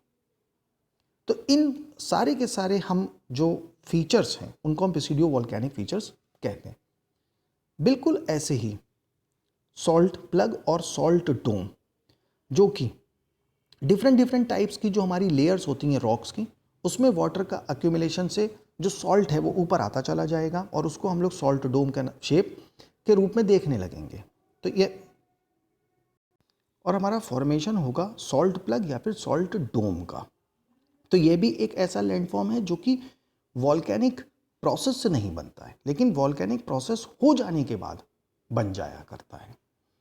अगर हम इसी को देखें तो एक और नाम आएगा मड वॉल्केनोज, यानी कि जो हमारा रीजन था जहाँ पर कभी इरप्शन हुआ उसके बाद में जो हमारा रीजन बचा रह जाएगा जहाँ पे सिर्फ मड ही मड हमारा दूर दूर तक देखने को मिलेगी, उसे हम नाम देंगे मड वॉल्केनोज को। मेनली ये एक्सोजेनस होते हैं, यानी कि जो इसके अंदर छोटे छोटे पार्टिकल्स हैं उनका इरोजन हो जाने के बाद इनका कुछ फॉर्मेशन हुआ करता है। तो ये था हमारा पिसीडियो वॉल्केनिक फीचर्स से जुड़ा डिस्क्रिप्शन, जो हम अपना इस पूरी क्वेश्चन के आंसर में दे सकते थे। इसी वॉल्केनो से जुड़ा question number 7, describe the extrusive landforms formed by the volcanic activity. ज्वालामुखी क्रिया द्वारा उत्पन्न बाह्य आकृति का वर्णन कीजिए। तो अगर हम बात करते हैं इनके डिस्क्रिप्शन की, तो हम बहुत इजी है, बहुत कॉमन से लैंडफॉर्म्स हैं जो हमारे इसके द्वारा बनते हैं। जैसे कि अगर हम नाम लें तो जैसे सबसे इंपॉर्टेंट वॉल्केनिक कोन्स हैं, क्रेटर्स हैं, कार्डेरा हैं, लावा प्लेट्यू है, लावा प्लेन है, सिंडर्स हैं, कंपोजाइट कोन है। तो कई टाइप की ऐसे हमें इंफॉर्मेशन मिलेगी या कई टाइप के ऐसे लैंडफॉर्म्स मिलेंगे जो एक्सक्लूसिव लैंडफॉर्म्स हैं जो कि वॉल्केनिक एक्टिविटी के द्वारा बनते हैं। तो देखते हैं क्वेश्चन नंबर 7। तो सबसे इंपॉर्टेंट अगर हम अपने वॉल्केनिक लैंडफॉर्म्स की बात करते हैं जो हमें बाहर बनते हुए दिखते हैं, तो उसमें एक वॉल्केनिक कोन्स बहुत इंपॉर्टेंट है। इसे हम वॉल्केनिक कोन कहते हैं। इन्हीं का जब एक्सपेंशन होता चला जाएगा तो ये पहले क्रेटर बनेगा और क्रेटर ही जब बड़ा रूप ले लेगा तो वो कार्डेरा बन जाएगा। लावा प्लेट्यू, जैसे कि अगर हम अपने डेक्कन प्लेट्यू के रीजन की तरफ जाएं तो वहाँ पर भी हम लावा प्लेट्यू से बना है वो, तो वो भी रीजन आप अगर देखें तो उसको भी हम एक वॉल्केनिक एक्सट्रूसिव लैंडफॉर्म के तौर पे ही देख सकते हैं। लावा प्लेन, तो लावा प्लेन यानी कि वह रीजन जहाँ पर लावा जो होगा दूर तक एक्सपेंड होता चला जाएगा और प्लेन्स का फॉर्मेशन होगा, उसे हम लावा प्लेन कहेंगे। तो ये कुछ हमारे इंपॉर्टेंट 4 टाइप्स के एक्सट्रूसिव लैंडफॉर्म्स हैं जो कि वॉल्केनिक एक्टिविटी के द्वारा बनते हैं। अब अगर हम देखें, जैसे कि हमारे पास वर्ड्स की ये लगता है कि क्वेश्चंस में कहीं ना कहीं और ऐसा स्कोप है कि हम और एक्सप्लेनेशन दे सकते हैं, तो आप यहाँ पर वॉल्केनिक कोन्स जो हैं उनको आप ब्रीफ कर सकते हैं। अब उसमें भी जैसे कि सिंडर कोन, कंपोजाइट कोन, कंपोजाइट कोन यानी कि ये कहा जाएगा कि जैसे एक, तो ये हाईएस्ट पे होगी, ठीक। अगर हम सिंडर्स की बात करते हैं और ऐश कोन, तो ऐश कोन की बात करें तो एक नाम आता है राख चूर्ण। जैसे कि हम कोई फायरवुड जलाते हैं तो उसके बाद थोड़ा सा हमारे पास रेसिड्यू बचा रह जाता है, तो ऐसी मटेरियल के बाहर आने वाले जो कोन का रीजन होता है उसको हम लोग ऐश कोन कहते हैं। पैरासाइट कोन, अब पैरासाइट कोन की अगर हम बात करें तो पैरासाइट कोन में जैसे एक ये फिशर आया यहाँ पे ये, और यहाँ से लावा मैग्मा बाहर आएगा और ये साथ साथ कई और रीजन से जुड़ जाएगा, तो ऐसे हम पैरासाइट कोन का नाम देंगे। अब इसमें भी कई टाइप से हो सकते हैं, जैसे कि इसका शेप हम इसको डिफाइन कर सकते हैं। एसिड लावा कोन होगा, लावा डोम होगा, लावा प्लग होगा, तो ये कुछ उसके फर्दर नाम हम दे सकते हैं पैरासाइट कोन के और डिवीज़न में। तो यहाँ पे हम अपने इस पूरे के पूरे क्वेश्चंस को ऐसे ब्रीफ एक्सप्लेनेशन दे सकते हैं। तो ये था क्वेश्चन नंबर 7। देखते हैं next question. Question number 8, write a note in brief on rejuvenated landforms. पुनर्युवनित भू आकृतियों पर संक्षेप में टिप्पणी लिखिए। यूपीपीएससी 2018 में क्वेश्चन ये पूछा गया। अब अगर हम देखें तो जो हमारा रिवर है, इस रिवर में एक नॉर्मल इरोजन की स्टेज होती है। जैसे ऐसे हमारी रिवर आएगी, ये वाली stage youth stage, mature stage और फिर ओल्ड स्टेज। अब जो ये हमारा इरोजन का साइकिल है, ये एक नॉर्मल साइकिल है। तो यहाँ पर हमें ये देखने को मिलता है कि जब कभी भी इरोजन के साइकिल में कोई इंटरप्शन आ जाए, कोई बाधा आ जाए, और ये बाधा सी लेवल के चेंजेस में आएगी। अब सी लेवल के चेंजेस में ऐसे, या तो हमारा ओशियानिक जो बॉटम है जहाँ पर ये नदी जाकर मिल रही है, वो क्या हो जाए, ऊपर उठ जाए, ठीक। और या फिर हमारा जो यहाँ वाला रीजन है, यहाँ पर हमें ग्लेशिएशन के रीजन से हमें कहीं ना कहीं ऐसा देखने को मिले कि ये अपलिफ्ट हो जाए या फिर ये डाउनवर्ड हो जाए। तो अगर ये डाउनवर्ड हो जाएगी तो भी ये रीजन उठ वो माना जाएगा, क्योंकि यहाँ से यहाँ तक सी लेवल में चेंजेस आ जाएंगे। बिल्कुल ऐसे ही अगर यहाँ ग्लेशियर ऊपर चले गए और यहाँ पर ओशियन का रीजन नीचे चला गया, तो यहाँ पर भी सी लेवल में चेंजेस आएंगे। यानी कि दो तरह से हो सकता है, या तो ओशियन बेड उठ जाए और या फिर ग्लेशिएशन की प्रोसेस स्टार्ट हो जाए। तो जो हमारी रिवर है उसकी इरोजन प्रोसेस में इंटरप्शन आ जाएगा। ऐसे ही अपलिफ्टमेंट अगर हम थर्ड टाइप से देखें तो फिर हमें मिलेगा कि जो हमारा वॉल्केनिक इरप्शंस हैं और क्लाइमेटिक चेंजेस हैं, यह भी अपलिफ्टमेंट ऑफ रिवर और सब्सिडेंस में कहीं ना कहीं रोल प्ले करेगा। अब जैसे कि किसी माउंटेनियस रीजन में वॉल्केनो ज़्यादा आ गए तो वहाँ पर मैग्मा का बाहर ज़्यादा निकलना हुआ, तो वहाँ पर हाइट बढ़ गई, तो अपलिफ्टमेंट हो गया। तो ये हमारा तीसरा। तो एक ओशन बेड का बढ़ना, ग्लेशियर्स का पिघलना या फिर जमना, या फिर वॉल्केनो का इरप्ट होना। तो यह जो हमारा इंटरप्शन था, और इस इंटरप्शन को हम लोग निगेटिव चेंज के तौर पे लेते हैं। तो जो हमारा निगेटिव चेंज होगा तो उसमें यह कि अगर रिवर अपने सी लेवल पे, जिसे कहा जाए कि वर्टिकली इरोजन कर रही होगी, तो जो हमारा अपलिफ्टमेंट होगा लैंड मासेस का, जैसे अब हम यहाँ पे देखें इधर ऐसे, ये जो रिवर है ये वर्टिकल इरोजन कर रही थी। अब जब ये वर्टिकल इरोजन करेगी तो जो साइड वाइज के लैंडफॉर्म्स हैं, हमें उनमें कहीं ना कहीं हाइट अचीव होती हुई दिखने लगेगी। यानी कि अब ये पुनर्युवनित होने लगेगा। यानी कि पहले किसी समय तक रिवर जो जिस मैनर में चल रही थी, इरोजन कर रही थी, अब उस मैनर पे अफेक्ट आ जाएगा और रिवर अपने रिवर बेड को फिर वर्टिकली इरोड करने लगेगी। तो जब वर्टिकली इरोड करने लगेगी तो यहाँ पर उसके जो लैंड फीचर्स हैं उनमें चेंजेस आने लगेंगे, और इसी चीज़ को हम लोग कहते हैं रेजुविनेशन। अब अगर हम देखें तो जब रेजुविनेशन की प्रोसेस स्टार्ट होगी तो जो ये वैली रीजन है रिवर्स का, इस वैली रीजन में ये बहुत तेज़ी के साथ इरोजन की प्रोसेस को फिर शुरू कर देगी, क्योंकि अब जो सी लेवल था उसमें कहीं ना कहीं चेंजेस आ गए हैं और अपलिफ्टमेंट और डाउनवर्ड मूवमेंट शुरू हो गया है, तो जो वैली है वो ज़्यादा डीप होने लगी है। अब इसी से जैसे कि अगर हम देखें तो आपने कई बार एक डायग्राम्स में देखा होगा, ऐसे टेरेस बने होते हैं ऐसे। तो ये जो टेरेसेस बने हैं और रिवर यहाँ बह रही है, तो ये जो साइड वाइज के टेरेसेस हैं इन पे हमें अफेक्ट देखने को मिलता है। या तो ये ऐसे बनना शुरू हो जाएंगे, नीचे आ जाएंगे, और या फिर अबव। अब जैसे कि आप देखें कैनियन, तो आप कैनियन देखें जो ग्रैंड कैनियन है कोलोराडो रीजन में, तो वो भी कुछ ऐसे ही प्रोसेस के द्वारा बना है। तो इसे हम कहते हैं रेजुविनेशन और पुनर्युवनित आकृतियों का पुनः निर्माण होना। बिल्कुल इसी से जुड़ा क्वेश्चन नंबर 9 यूपीपीएससी 2017 में पूछा गया। Comment in brief the polycyclic landforms, बहुचक्रीय भू आकृतियों पर संक्षेप में टिप्पणी लिखिए। यानी कि जो रेजुविनेटेड लैंडफॉर्म्स हैं ये वही हैं जिनको हम अगर एग्जैक्टली बात करें तो पॉलीसाइक्लिक लैंडफॉर्म्स। अब पॉलीसाइक्लिंग का मतलब क्या होगा, देखें जैसे पॉली है, पॉली का मतलब होता है मल्टी से, साइक्लिक, साइक्लिक का मतलब होता है चक्रीय। जैसे कि बहुचक्रीय, जहां पर खूब सारे चक्रों में किसी आकृति का निर्माण हुआ हो। अब जैसे हमारी एक रिवर थी, पहले वो ऐसे आ रही थी, ठीक, फिर एक चेंजेस आ गया साइकिल में और ये रिवर अब ऐसे आने लगी, ठीक, फिर चेंजेस आ गए तो रिवर अब ऐसे आने लगी। तो देखिए आप बार बार साइकिल चेंज हो रहा है। तो जो ये साइकिल चेंज होगा तो जो फ्लूवियल अक्यूमुलेशन है उसमें भी चेंज आने लगेगा। तो मे बी पॉसिबल हमें कैसा देखने को मिलेगा, जो ये टेरेसेस हैं इनमें हमें चेंजेस मिलने लगेंगे, या तो ये ऐसे बनने लगेंगे और या फिर ये स्टीपर होते चले जाएंगे। तो जब भी चेंजेस आता है तो रिवर अपने को क्या करती है, जो रिवर बेड है उसको वर्टिकली मैनर में इरोड करती चली जाती है।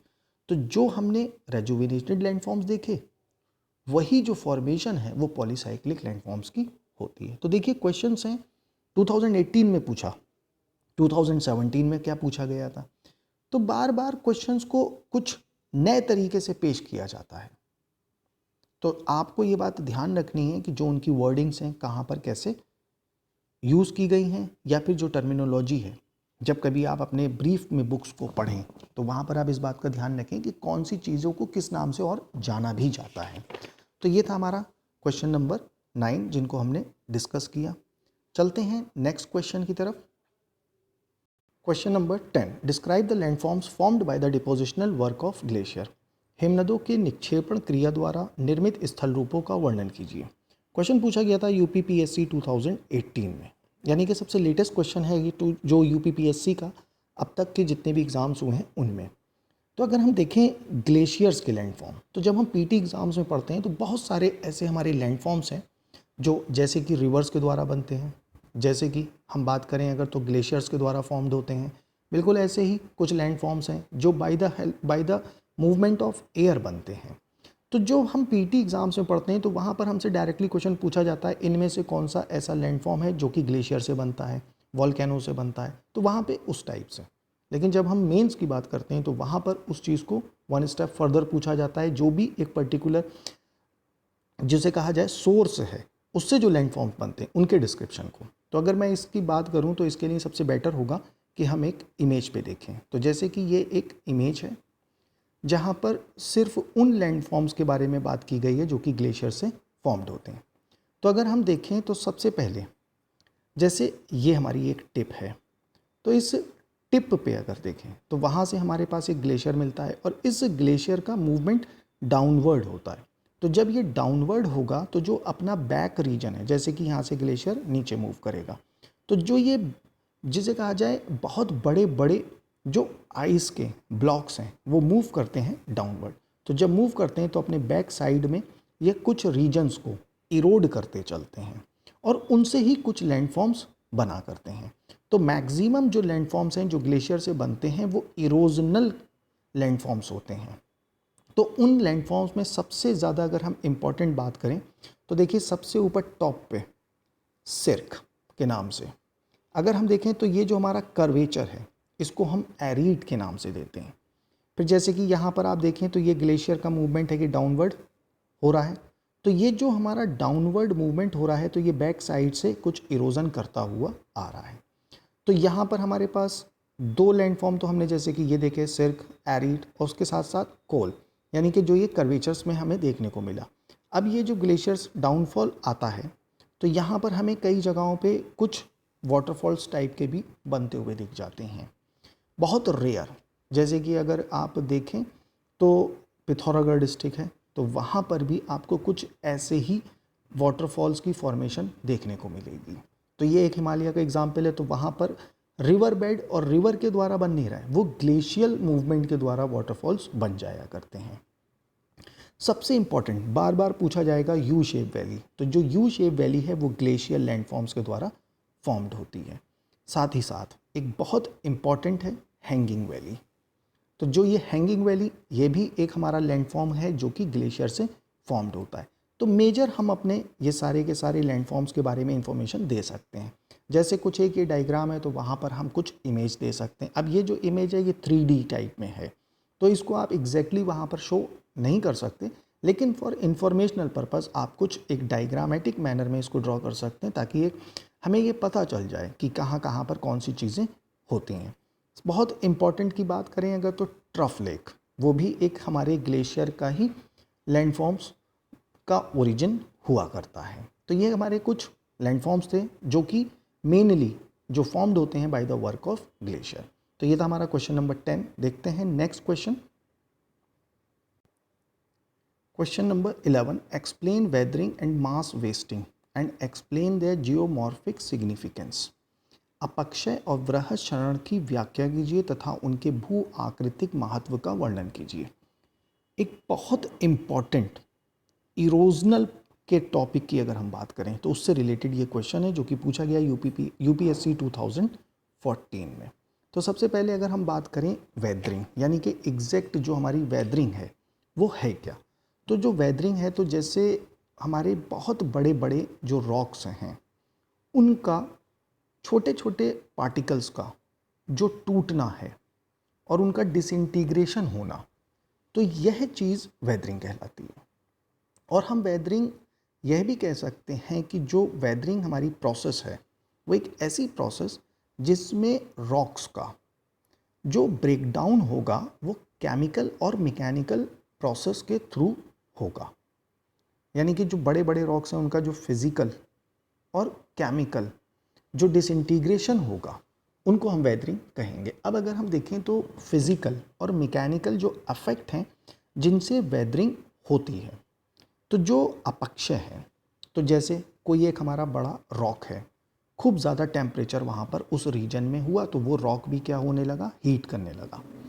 वैसे ही जब उस हीटेड रॉक के ऊपर कुछ मॉइस्चर आने लगा या रेनफॉल हो गई तो वहाँ पर हमें क्रैक्स पड़ती हुई दिखेंगे। और आप इस चीज़ को एक अपने कॉमन लाइफ में भी देखते होंगे कि कभी कोई बहुत हीटेड सरफेस है उसके ऊपर अगर आप वाटर को डाल देते हैं तो आप डेफिनेटली देखते हैं कि वो ब्रेक डाउन कर जाता है। तो ऐसे ही हमें देखने को मिलता है रॉक्स में। तो जो ये क्रैक्स पड़ेंगी, इन क्रैक्स से इनका स्मॉलर पीसेस में फिर ब्रेक डाउन स्टार्ट होगा और फिर फर्दर ये छोटे छोटे पार्टिकल्स में ब्रेक डाउन होना शुरू होगा। और इसी टाइनीएस्ट पार्टिकल्स का जो कंपोजिशन होगा वो किसी भी एक पर्टिकुलर रीजन की सॉइल को डिसाइड करता है। तो एक हमारे पास फिज़िकल जो हमारा इफेक्ट है जो कि हमारा वेदरिंग को क्रिएट करता है, तो उसमें हमने टेम्परेचर देखा, रेनफॉल देखा। साथ ही साथ अगर हम देखें तो बायोलॉजिकल एक्टिविटीज़, यानी कि बायोलॉजिकल एक्टिविटीज़ में जैसे आप देखें कोई माइक्रो ऑर्गेनिजम्स हैं वो किसी भी रॉक रीजन के ऊपर जिसे कहा जाए कि वो इंटीग्रेट करने लग जाएं, तो वो जैसे जैसे इंक्रीज़ करने लगेंगे तो वो जो रॉक्स हैं उसमें हमें कहीं ना कहीं ब्रेकेज दिखने लगेगा कुछ समय बाद, या ब्रेकेज आने लगेगा। तो वो चीज़ भी माइक्रो ऑर्गेनिजम्स के थ्रू देखने को मिलेगी। अगर हम देखें तो जो विंड्स हैं वो भी स्लोली जो अपर सरफेस होता है रॉक्स को उसको डिसइंटीग्रेट करती हैं, तो वहाँ पर भी हमें फिज़िकल एक अफेक्ट विंड्स का देखने को मिला। तो ये कुछ हमारे फिज़िकल फैक्टर्स थे जिसके थ्रू ये कहा जाता है कि वेदरिंग होती है। ऐसे ही अगर हम बात करें तो केमिकल कुछ इफेक्ट्स हैं जिनके थ्रू वेदरिंग जो है इनिशिएट करती है। तो सबसे पहले अगर हम देखें तो हमारे पास वाटर एक सबसे बड़ा केमिकल फैक्टर है जिससे कि हमें वेदरिंग दिखती है या फिर वेदरिंग इनिशिएट करती है। ऐसे ही अगर हम फर्दर देखें तो ऑक्सीजन, कार्बन डाइऑक्साइड और फिर कुछ उनसे जुड़ी बायोलॉजिकल एक्टिविटीज़, तो ये सारे फिजिकल और केमिकल फैक्टर्स थे जो वेदरिंग करते हैं। तो जहाँ पर हम अपने क्वेश्चन की स्टार्ट की बात करते हैं तो वहाँ पर हम कुछ ऐसे ही अपना इंट्रोडक्शन दे सकते हैं। अब अगर हम फर्दर चलें उनके जिसे कहा जाए बॉडी 1, बॉडी 2, बॉडी 3 की तरफ अगर हम चलें या हम अपने मेन पॉइंट्स के ऊपर चलें जहाँ पर हमें अपने क्वेश्चन का आंसर देना हो, तो वहाँ पर सबसे पहले तो हम ये लिखेंगे कि जो फैक्टर्स हैं जो वेदरिंग को कंट्रोल करते हैं, जैसे जो रॉक्स का कंपोजिशन है, तो वो कंपोजिशन डिसाइड करेगा कि रॉक्स की वेदरिंग शॉर्ट पीरियड में शुरू हो जाएगी या लॉन्ग पीरियड में। तो जैसे कि अगर हम देखें तो कुछ ऐसे रॉक्स हैं जिनका जो कंपोजिशन है तो वो अगर वर्टिकल कंपोजिशन है, यानी कि जो लेयर्स हैं उसमें वो वर्टिकल फॉर्म में देखने को मिलती हैं, तो वो ये कहा जाता है कि वो रॉक्स ईजीली डिसइंटीग्रेट हो जाते हैं। लेकिन जो हॉरिजॉन्टल लेयर्स जिसमें मिलती हैं और काफ़ी थिकर लेयर्स मिलती हैं, उनकी वेदरिंग हमें काफ़ी देर से दिखने को मिलती है या फिर स्टार्ट होती है। ऐसे ही कुछ रॉक्स हैं जिसमें कार्बोनेट का जो कंपोजिशन है वो ये कहा जाता है कि ज़्यादा अगर होगा तो वो ज़्यादा ईजीली सोल्यूबल होते हैं मिनरल्स में और ईजीली उनके ऊपर केमिकल वेदरिंग स्टार्ट हो सकती है। तो वर्टिकल रॉक्स का होना, हॉरिजॉन्टल रॉक्स का होना, कार्बोनेट की कंपोजिशन कम या ज़्यादा होना, तो ये कुछ उसकी टेक्निकल डिस्क्रिप्शन है वेदरिंग के फैक्टर्स को इनिशिएट करने। तो फैक्टर्स के बाद अगर हम चलते हैं तो जो हमारा कंपोजिशन ऑफ रॉक्स था एक हमें वो मिल गया जिसमें हमने सारी बातों को लिखा। फिर हम बात करें अगर तो नेचर ऑफ ग्राउंड स्लोप, अगर आप देखें तो कोई हिली रीजन पे अगर कोई रॉक है हमारा, वहाँ पर हमें डिसइंटीग्रेशन ज़्यादा जल्दी मिलेगा, क्योंकि जितनी तेज़ी से सरफेस का अपर लेयर डिसइंटीग्रेट होगी वो पार्टिकल्स उतनी ही तेज़ी से नीचे की तरफ मूव करते चले जाएंगे। तो ग्राउंड स्लोप अगर ज़्यादा होगा तो भी डेफिनेटली डिसइंटीग्रेशन और वेदरिंग जो है वो काफ़ी तेज़ी से मिलेगी।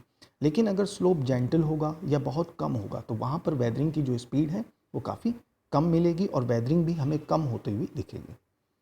तो ये हमारा सेकंड फैक्टर जो कि वेदरिंग को कंट्रोल करता है। फिर अगर मैं आगे बात करूँ तो मैं इसके ऊपर कुछ ऐसा भी लिख सकता हूँ, क्लाइमेटिक वेरिएशन। जैसे कोई रीजन है जहाँ पर परमानेंटली ठंडा है तो वहाँ पर वेदरिंग इनिशिएट होना में समय लगेगा।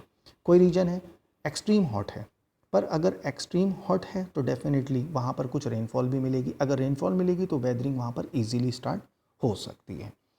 तो वेदरिंग उन रीजन में ज़्यादा अच्छी होगी जहाँ पर टेम्परेचर भी खूब हो और मॉइस्चर कंटेंट भी हमें एटमॉस्फेयर में ज़्यादा मिले। तो ये हमारा क्लाइमेटिक एक बहुत बड़ा फैक्टर है जो कि वेदरिंग के ऊपर अफेक्ट करता है। फोर्थ फैक्टर की अगर हम बात करते हैं तो फ्लोरल अफेक्ट्स। जैसे कि अगर हम बात करें तो जैसे कोई ऐसे रीजन्स हैं जहाँ पे खूब सारे डेंस फॉरेस्ट हैं, तो वहाँ पर जो सनरेज हैं वो डाउनवर्ड रीजन में बहुत कम समय तक आ पाती हैं। तो जितने कम समय के लिए आएंगी तो वहाँ पर जो अपर सरफेस होगा उसमें वेदरिंग कम मिलेगी, लेकिन जो छोटे छोटे माइक्रो ऑर्गेनिजम्स हैं, स्मॉल प्लांट्स टाइप के हैं, वो हमें उन लोअर सरफेस पे ओरिजिन होते हुए दिखेंगे और ग्रो होते हुए दिखेंगे और जैसे जैसे वो ग्रो होते चले जाएंगे तो जो हमारी रॉक की सरफेस होगी डाउन साइड की उसको वो डिसइंटीग्रेट करने लगेंगे। तो ये हमारा कुछ वेजिटेशन का फैक्टर जो कि वेदरिंग को अफेक्ट करता है। तो यहाँ तक हमने कुछ इंट्रोडक्शन दिया, फिर फैक्टर्स को कंट्रोल करने के बारे में बताया कौन कौन से फैक्टर्स हैं जो कि हमें वेदरिंग को कंट्रोल करते हैं। अब अगर हम नेक्स्ट बात करें जो वेदरिंग से आगे पूछा गया, मास वेस्टिंग, बृहस्परण, यानी कि ये एक टाइप से हम ये कह सकते हैं कि मैक्सिमम रीजन्स में जहाँ पर हिल स्लोप्स होंगे वहाँ देखने को मिलेगा। यानी कि जो रॉक वेस्ट हैं और बहुत बड़ी क्वांटिटी में, तो वो जब जब एक पर्टिकुलर डायरेक्शन में मूव करते हैं तो उसे हम मास मूवमेंट कहते हैं। मास का मतलब होता है बहुत बड़ा। तो जब एक बहुत बड़ा रॉक वेस्ट किसी पर्टिकुलर डायरेक्शन में मूव करता है तो उसे हम मास मूवमेंट कहते हैं। अब मास मूवमेंट को ही अगर हम बात करें तो ये मेनली जो है एक तो ट्रांसपोर्ट ऑफ सॉइल है, साथ ही साथ रॉक मटेरियल जो है उसको ट्रांसपोर्ट करेगा। तो ये दो फैक्टर्स हैं जो कि हमारे मास मूवमेंट से अफेक्ट करते हैं। अब अगर हम ये देखें कि जो ये मास मूवमेंट है, तो ऐसे ही जैसे आप एक लैंडस्लाइड्स देखते हैं, तो लैंडस्लाइड ये नहीं कहा जा सकता कि मास मूवमेंट है, but it is a part of mass movement. Mass movement की एक यूटिलिटी हमें ये भी देखने को मिलती है कि जो मास मूवमेंट होगा उसमें जो हमारा सॉइल है वो हमारा ट्रांसपोर्ट होता है, तो वो एक तरीके से हमारे लिए हेल्पफुल है। लेकिन अगर हम लैंडस्लाइड को देखें तो वो चीज़ यूज़फुल नहीं है। और जो मास मूवमेंट है इसका जो क्लासिफिकेशन है, तो इसको क्लासिफिकेशन 3 मैनर्स में किया गया है। या तो ये वर्टिकल होगा, या फिर ये हॉरिजॉन्टल, या फिर हम कह सकते हैं लेटरल मैनर में होगा, क्षैतिज रूप में।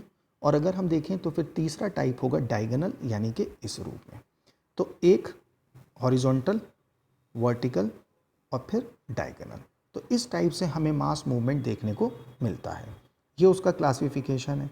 अब यहाँ पर एक क्वेश्चन ये के साथ में ये पूछा गया, जियोमॉर्फिक सिग्निफिकेंस। यहाँ पर हमें इसकी यूटिलिटी भी बतानी है कि इसका बेनिफिट क्या है।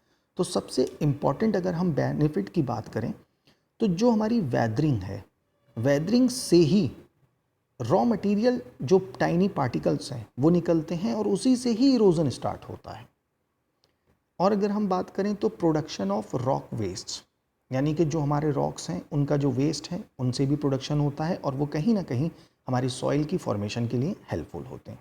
कोई सरफेस बहुत ऊंचा है तो जब डिसइंटीग्रेशन और वेदरिंग स्टार्ट होगी तो डेफिनेटली जो उनका सरफेस है वो डाउनफॉल में और फिर डाउनवर्ड आने लगेगा। तो एक हमें ये दिखेगा कि जो हायर रीजन्स हैं वो लोअर रीजन्स की तरफ कन्वर्ट होने लगेंगे। अब वेदरिंग और मास मूवमेंट एक सबसे बड़ा जो अफेक्ट डालते हैं किसी भी एक पर्टिकुलर रीजन में, तो वो लैंड फॉर्म्स जो उस रीजन में होंगे उनको वो पर्टिकुलरली मॉडिफाइड करेंगे या फिर उसको कुछ नवीनीकृत रूप देंगे वो। तो मास मूवमेंट और वेदरिंग सिमिलर पार्ट हैं एक दूसरे के। इरोजन की ये एक फर्स्ट स्टेप के अंतर्गत रखा जा सकता है।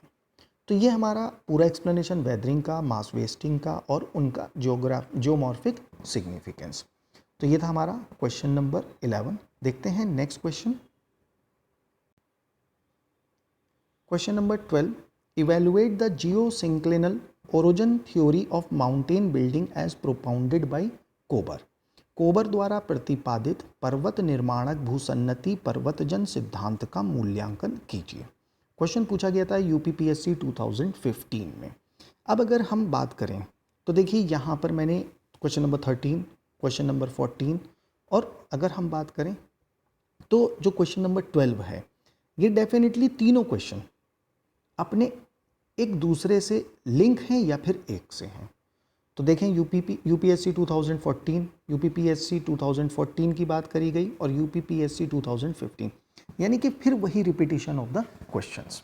तो अपने इस क्वेश्चन नंबर 12 को स्टार्ट करने से पहले हमें एक नाम पता होना चाहिए, जियोसिंक्लाइंस या फिर भूसन्नति, यह होती क्या है।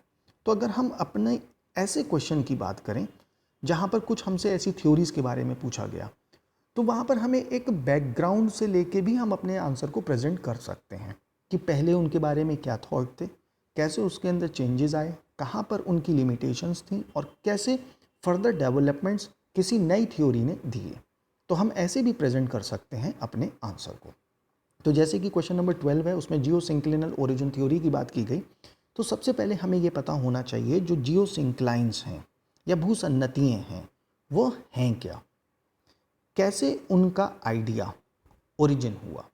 तो जो हमारी जियोसिंक्लाइंस हैं उनके बारे में कहा जाता है कि जो हमारे कॉन्टिनेंट्स हैं और ओशियन हैं, जो बहुत अतीत में यानी कि पास्ट में अगर हम इनकी बात करें तो जो कॉन्टिनेंट्स हैं और ओशियन बेसिन्स हैं उनको हम दो फीचर्स से डिनोट करते थे। जैसे कि जो हमारे कॉन्टिनेंट्स थे वो अपने पास्ट में रिजिड मासेस या फिर एक लैंड रीजन के तौर पे जाने जाते थे।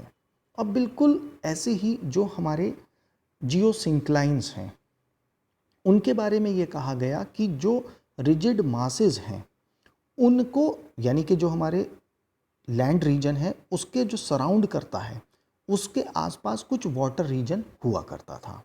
और जो ये वाटर रीजन हुआ करता था, इस वाटर रीजन में कुछ सेडिमेंट्स जो जो रिवर्स के या फिर किसी ट्रांसपोर्टेशन मैनर से जाके इकट्ठा होते रहते थे। तो धीरे धीरे वो जो सेडिमेंट्स थे वो उस ओशियन बेड में या वाटर की जो जोन्स हुआ करती थी उसके अंदर जाकर एकत्रित हुआ करते थे। जैसे कि अगर हम देखें तो एक ऐसे, तो ये हमारा लैंड मासेस का यानी कि रिजिड मासेस, और यहाँ पर ऐसे सेडिमेंटेशन जमा होते रहते थे। तो इन्हीं को हम लोग जियोसिंक्लाइंस कहा करते हैं। और इसके बारे में ये कहा गया कि जैसे जैसे टाइम गुजरता गया तो ये जियोसिंक्लाइंस में जो सेडिमेंट्स थे वो कलेक्ट होते चले गए और इनका वेट बढ़ता चला गया। और किसी भी एक फोर्स, और ये कहा गया कि कुछ अट्रैक्शन और कंप्रेशन फोर्सेस के द्वारा इनका अपलिफ्टमेंट हो गया। और जो ये अपलिफ्टमेंट हुआ है ये आज के प्रेजेंट डे के फोल्ड माउंटेन्स के टाइप में हुआ है। तो ये जो सबसे पहले कंसेप्ट की बात करें अगर, तो ये जो कंसेप्चुअल आइडिया है जियोसिंक्लाइंस का, इसको हॉल एंड डेना ने सबसे पहले दिया था, या फिर जो जेम्स हॉल जिनका नाम है और साथ में डेन। तो इन दोनों ने सबसे पहले इस कंसेप्चुअल आइडिया को दिया और फिर फर्दर जो इलेबोरेट किया इस जियोसिंक्लाइंस के आइडिया में वो किया J.A. स्टीयर्स ने। तो यहाँ तक हमने ये जाना कि जियोसिंक्लाइंस होते क्या, यानी कि लैंड मासेस जो कि रिजिड मास कहलाते थे, जो कि आज प्रेजेंट डे कॉन्टिनेंट्स हैं। लेकिन जो जियोसिंक्लाइंस है इस रिजिड मासेस को जो सराउंड करती थी मोबाइल जोन्स ऑफ वाटर, उसके बीच में जो सेडिमेंटेशन का एक रीजन हुआ करता था कलेक्ट होने का, और ऊपर उसके पानी हुआ करता था, ये सब वाटर हुआ करता था और सेडिमेंट्स यहाँ पर अक्यूमुलेट होते चले जाते थे। तो ये चीज़ हमारी जियोसिंक्लाइंस कही जाती थी। अब अगर हम बात करें जियोसिंक्लिनल थ्योरी ऑफ कोबर, यानी कि अब इन्होंने क्या कहा, तो यह अपने जो कोबर हैं महोदय हैं ये जर्मन जियोलॉजिस्ट हैं और इन्होंने सबसे पहले यही ट्राई किया कि जो हमारा रिजिड मासेस हैं यानी कि जो लैंड जो कि आज प्रेजेंट टाइम के कॉन्टिनेंट्स हैं और जियोसिंक्लाइंस, इन दोनों के बीच में एक रिलेशन डेवलप करने का ट्राई किया। तो जो कोबर महोदय हैं तो इन्होंने जो वो रिजिड मासेस हैं लैंड मासेस, उनका नाम दिया कार्टोजेन। और बिल्कुल ऐसे ही जो जियोसिंक्लाइंस हैं उनको नाम दिया ओरिजिन, जिनको हम यहाँ देख रहे हैं। तो जो हमारी कोबर की थ्योरी है वो ओरिजिन से, और ओरिजिन का है इसको कहा उसने जो हमारे जियोसिंक्लाइंस हैं उनको।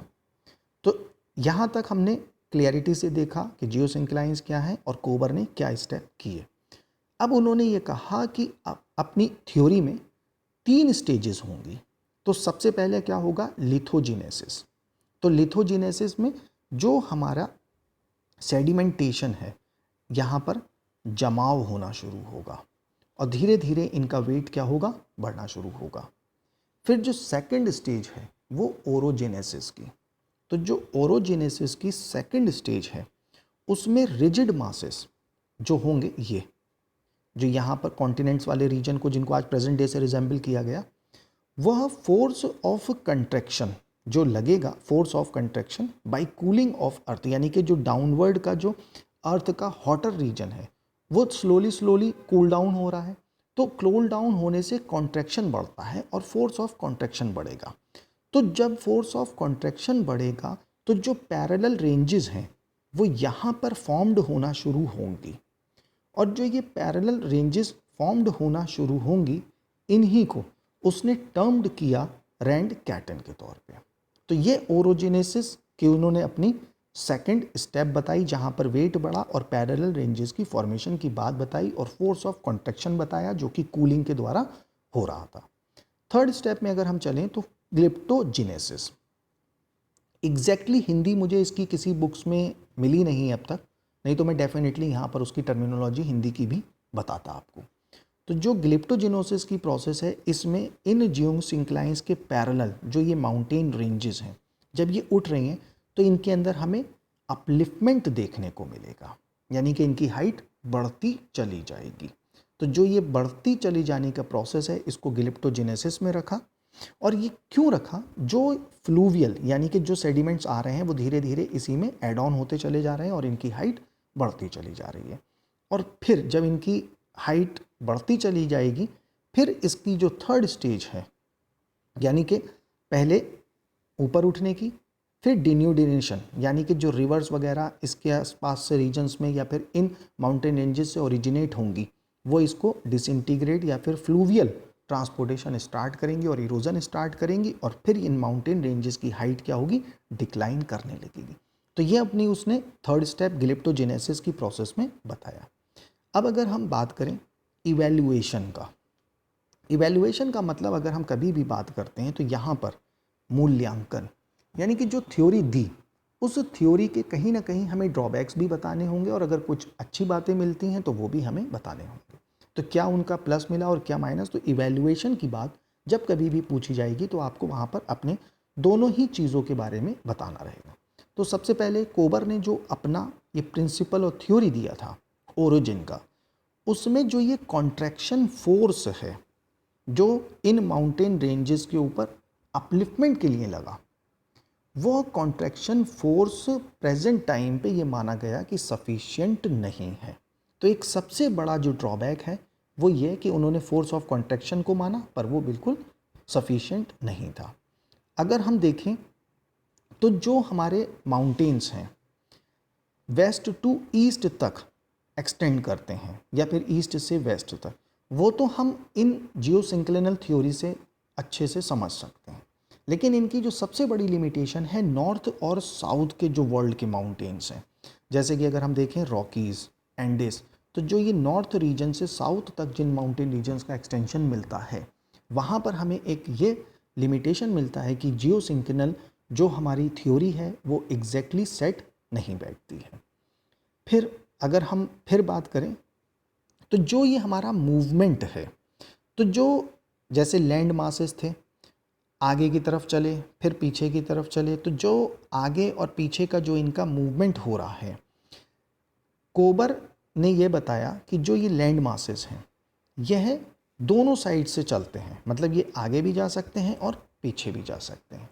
लेकिन एडवर्ड सुएस ने जब अपनी थ्योरीज दी तो उसमें ये बात कही कि जो हमारे फोरलैंड्स हैं वो हमारे, ये कहा गया कि वो स्टेबल साइड हैं, और प्रेजेंट में हमारे ये जो कंसेप्ट है या फिर हमारा जो कोबर के पॉइंट हैं फोरलैंड का कि बैकवर्ड मूवमेंट और फोर मूवमेंट, इन दोनों ही मूवमेंट को आज फेल माना गया है। लेकिन जब हमसे थ्योरी में इवैल्यूएशन की बात की जा रही है तब हमें वहाँ पर ये बात कहना बताना ज़रूर होगी, क्योंकि हमें पॉइंट्स चाहिए होंगे और मटेरियल। तो कोबर ने ये कहा कि जो हमारे फोरलैंड्स हैं, यानी कि जो अपना कॉन्टिनेंटल रीजन है, इसका आगे वाला रीजन को उसने अग्रभाग कहा, तो उसने कहा कि ये दोनों तरफ मूव कर सकते हैं, आगे भी जा सकते हैं और पीछे भी जा सकते हैं। लेकिन एडवर्ड सुएस ने कहा नहीं, ऐसा बिल्कुल नहीं होगा, वो सिर्फ वन साइड मूवमेंट होगा। और प्रेजेंट टाइम पे इन दोनों का ही कहना गलत है, क्योंकि अब हम अपने माउंटेन फॉर्मेशन में, जैसा कि हम पीछे देखते चले आए हैं कि जो हमारी माउंटेन बिल्डिंग प्रोसेस है वो होती है प्लेट टेक्टोनिक से। तो अब अगर हम इवैल्यूएशन पे चलते हैं तो जो सबसे बेस्ट बात अगर हमें इन सब थ्योरीज की मिलती है वो ये कि हमें इन थ्योरीज के मीडियम से, माध्यम से हमें फर्दर डेवलपमेंट मिलता है देखने को जियोमॉर्फोलॉजी के आइडियोलॉजिकल कॉन्सेप्ट्स में, और हमें ये पता चलता है एग्जैक्टली जिन्होंने रॉ मटेरियल प्रोवाइड किया और दिया हमारी प्लेट टेक्टोनिक्स थ्योरी को, जो कि मोस्ट एक्सेप्टेड थ्योरी है टिल डेट। तो ये सारी इंफॉर्मेशन हम अपनी इस क्वेश्चंस में दे सकते हैं। तो ये था हमारा क्वेश्चन नंबर 12। क्वेश्चन नंबर 12 के बाद हम देखते हैं question number 13। Discuss the theory of isostasy, भू संतुलन सिद्धांत की विवेचना कीजिए। ये क्वेश्चन पूछा गया यूपीपीएससी 2014 में। अब अगर हम बात करते हैं आइसोस्टेसी की, तो आइसोस्टेसी का एग्जैक्टली अगर हम बात करें तो जो वर्ड है इसका मतलब होता है बैलेंस, यानी कि जो हमारा बैलेंस है, जो पूरे वर्ल्ड में बैलेंस है लैंडफॉर्म्स का। अगर बिल्कुल कॉमन लैंग्वेज में मैं आपको बात बताऊं तो आइसोस्टेसी में ये कि जैसे कि जो हमारा क्रस्ट रीजन है इसके ऊपर कितने लैंडफॉर्म्स होने चाहिए, अगर वहाँ पर हमारा बैलेंस थोड़ा भी अनइवन होता है तो हमें डेफिनेटली कहीं ना कहीं क्रशिंग या फिर सब्सिडेंस स्टार्ट होता हुआ दिखने लगता है। यानी कि जो बैलेंस है नेचर का उसको बनाया रखा जाना और उसको स्टडी करना ही आइसोस्टेसी कहलाता है। तो अगर हम देखें जैसे कि क्रस्ट है, इस क्रस्ट के ऊपर हमारे बहुत सारे लैंडफॉर्म्स हैं, उनमें एक स्टेबिलिटी बताई गई है और कंटिन्यूअसली जो ये स्टेबिलिटी है इसलिए बनी रहती है कि जो हमारा वर्ल्ड है ये रोटेट कर रहा है, और रोटेट करने से अगर आइसोस्टेसी में कहीं पे भी इम्बैलेंस आएगा तो डेफिनेटली हमें कुछ एक्स्ट्रा जियोमॉर्फिक प्रोसेसेस स्टार्ट होती हुई दिखने लगेंगी। तो सबसे पहले अगर हम बात करें तो जो आइसोस्टेसी है ये प्रपोज्ड की थी एक अमेरिकन जियोलॉजिस्ट न्यूटन ने, और उसने बताया था स्टेट ऑफ बैलेंस, यानी कि अगर पूरे वर्ल्ड में जो हमारे लैंडफॉर्म्स हैं उनको हम एक इक्वल मैनर में रखते हैं, अगर उसमें अनइवननेस आने लगती है तो जियोमॉर्फिकल प्रोसेसेस स्टार्ट होती हुई तुरंत हमें दिखने लगती हैं, जैसे कि वॉल्केनिज्म का होना, ये सारी चीज़ें हमें तुरंत देखने को मिलेंगी क्योंकि वॉल्केनिज्म का होना, प्लेट्स का मूवमेंट होना, यह सब हमें आइसोस्टेसी के इम्बैलेंस को ही रिजेंबल करता है। तो ये बात सबसे पहले बताई अमेरिकन जियोलॉजिस्ट न्यूटन ने। तो ये एक स्टेट ऑफ बैलेंस था। तो अपने क्वेश्चन नंबर 13 की अगर हम बात करें तो वहाँ पर हम अपनी इस पूरी थ्योरी को ब्रीफ दे सकते हैं कि कैसे, कहाँ पर, कैसे पोजीशंस में। जैसे कि अगर हम देखें तो जो हमारा हिमालयन रीजन है ये हाइट पे जा रहा है, तो अगर ये हाइट पे जा रहा है तो डेफिनेटली हमें कहीं और रीजन में, कुछ रीजन्स में जो हमारे लैंडफॉर्म्स हैं उनको हम देखेंगे कि डेफिनेटली वो इरोड हो रहे हैं या फिर उनका सबडक्शन हो रहा है। अब जैसे कि सबडक्शन की अगर हम बात करें तो पूरे वर्ल्ड में कहीं ना कहीं, जैसे कि एंडिस के रीजन्स की बात करें, रॉकीज़ के रीजन्स की बात करें, तो वहाँ पर पैसिफिक प्लेट्स एक्टिव हैं। तो अगर वहाँ वाले रीजन में एक्टिव हैं, बिल्कुल ऐसे ही हम मेडिटेरेनियन सी वाले रीजन में देखें तो वहाँ पर डिसइंटीग्रेशन हो रहा है, यानी कि जो मेडिटेरेनियन सी है कहीं ना कहीं उसका साइज़ कम हो रहा है। तो जो ये फर्दर मूवमेंट्स हैं ये बैलेंस कर रहे हैं, और ये बैलेंस जो हो रहा है इसको हम आइसोस्टेसी में ही स्टडी करते हैं। तो ये था हमारा कुछ क्वेश्चन नंबर 13। अगर हम बात करते हैं question number 14, what is isostasy, describe the views of Airy and Pratt in this context. UPPSC 2014 में ये क्वेश्चन पूछा गया, भू संतुलन क्या है, इस संदर्भ में एयरी एवं प्राट के विचारों का वर्णन कीजिए। तो जैसे क्वेश्चन नंबर 13 में आइसोस्टेसी है क्या, वो सारी चीज़ों को हम यहाँ पर एक बैलेंसिंग मैनर में आंसर को अपने लेते हुए चलेंगे और फिर उसको हम डिफाइन करेंगे।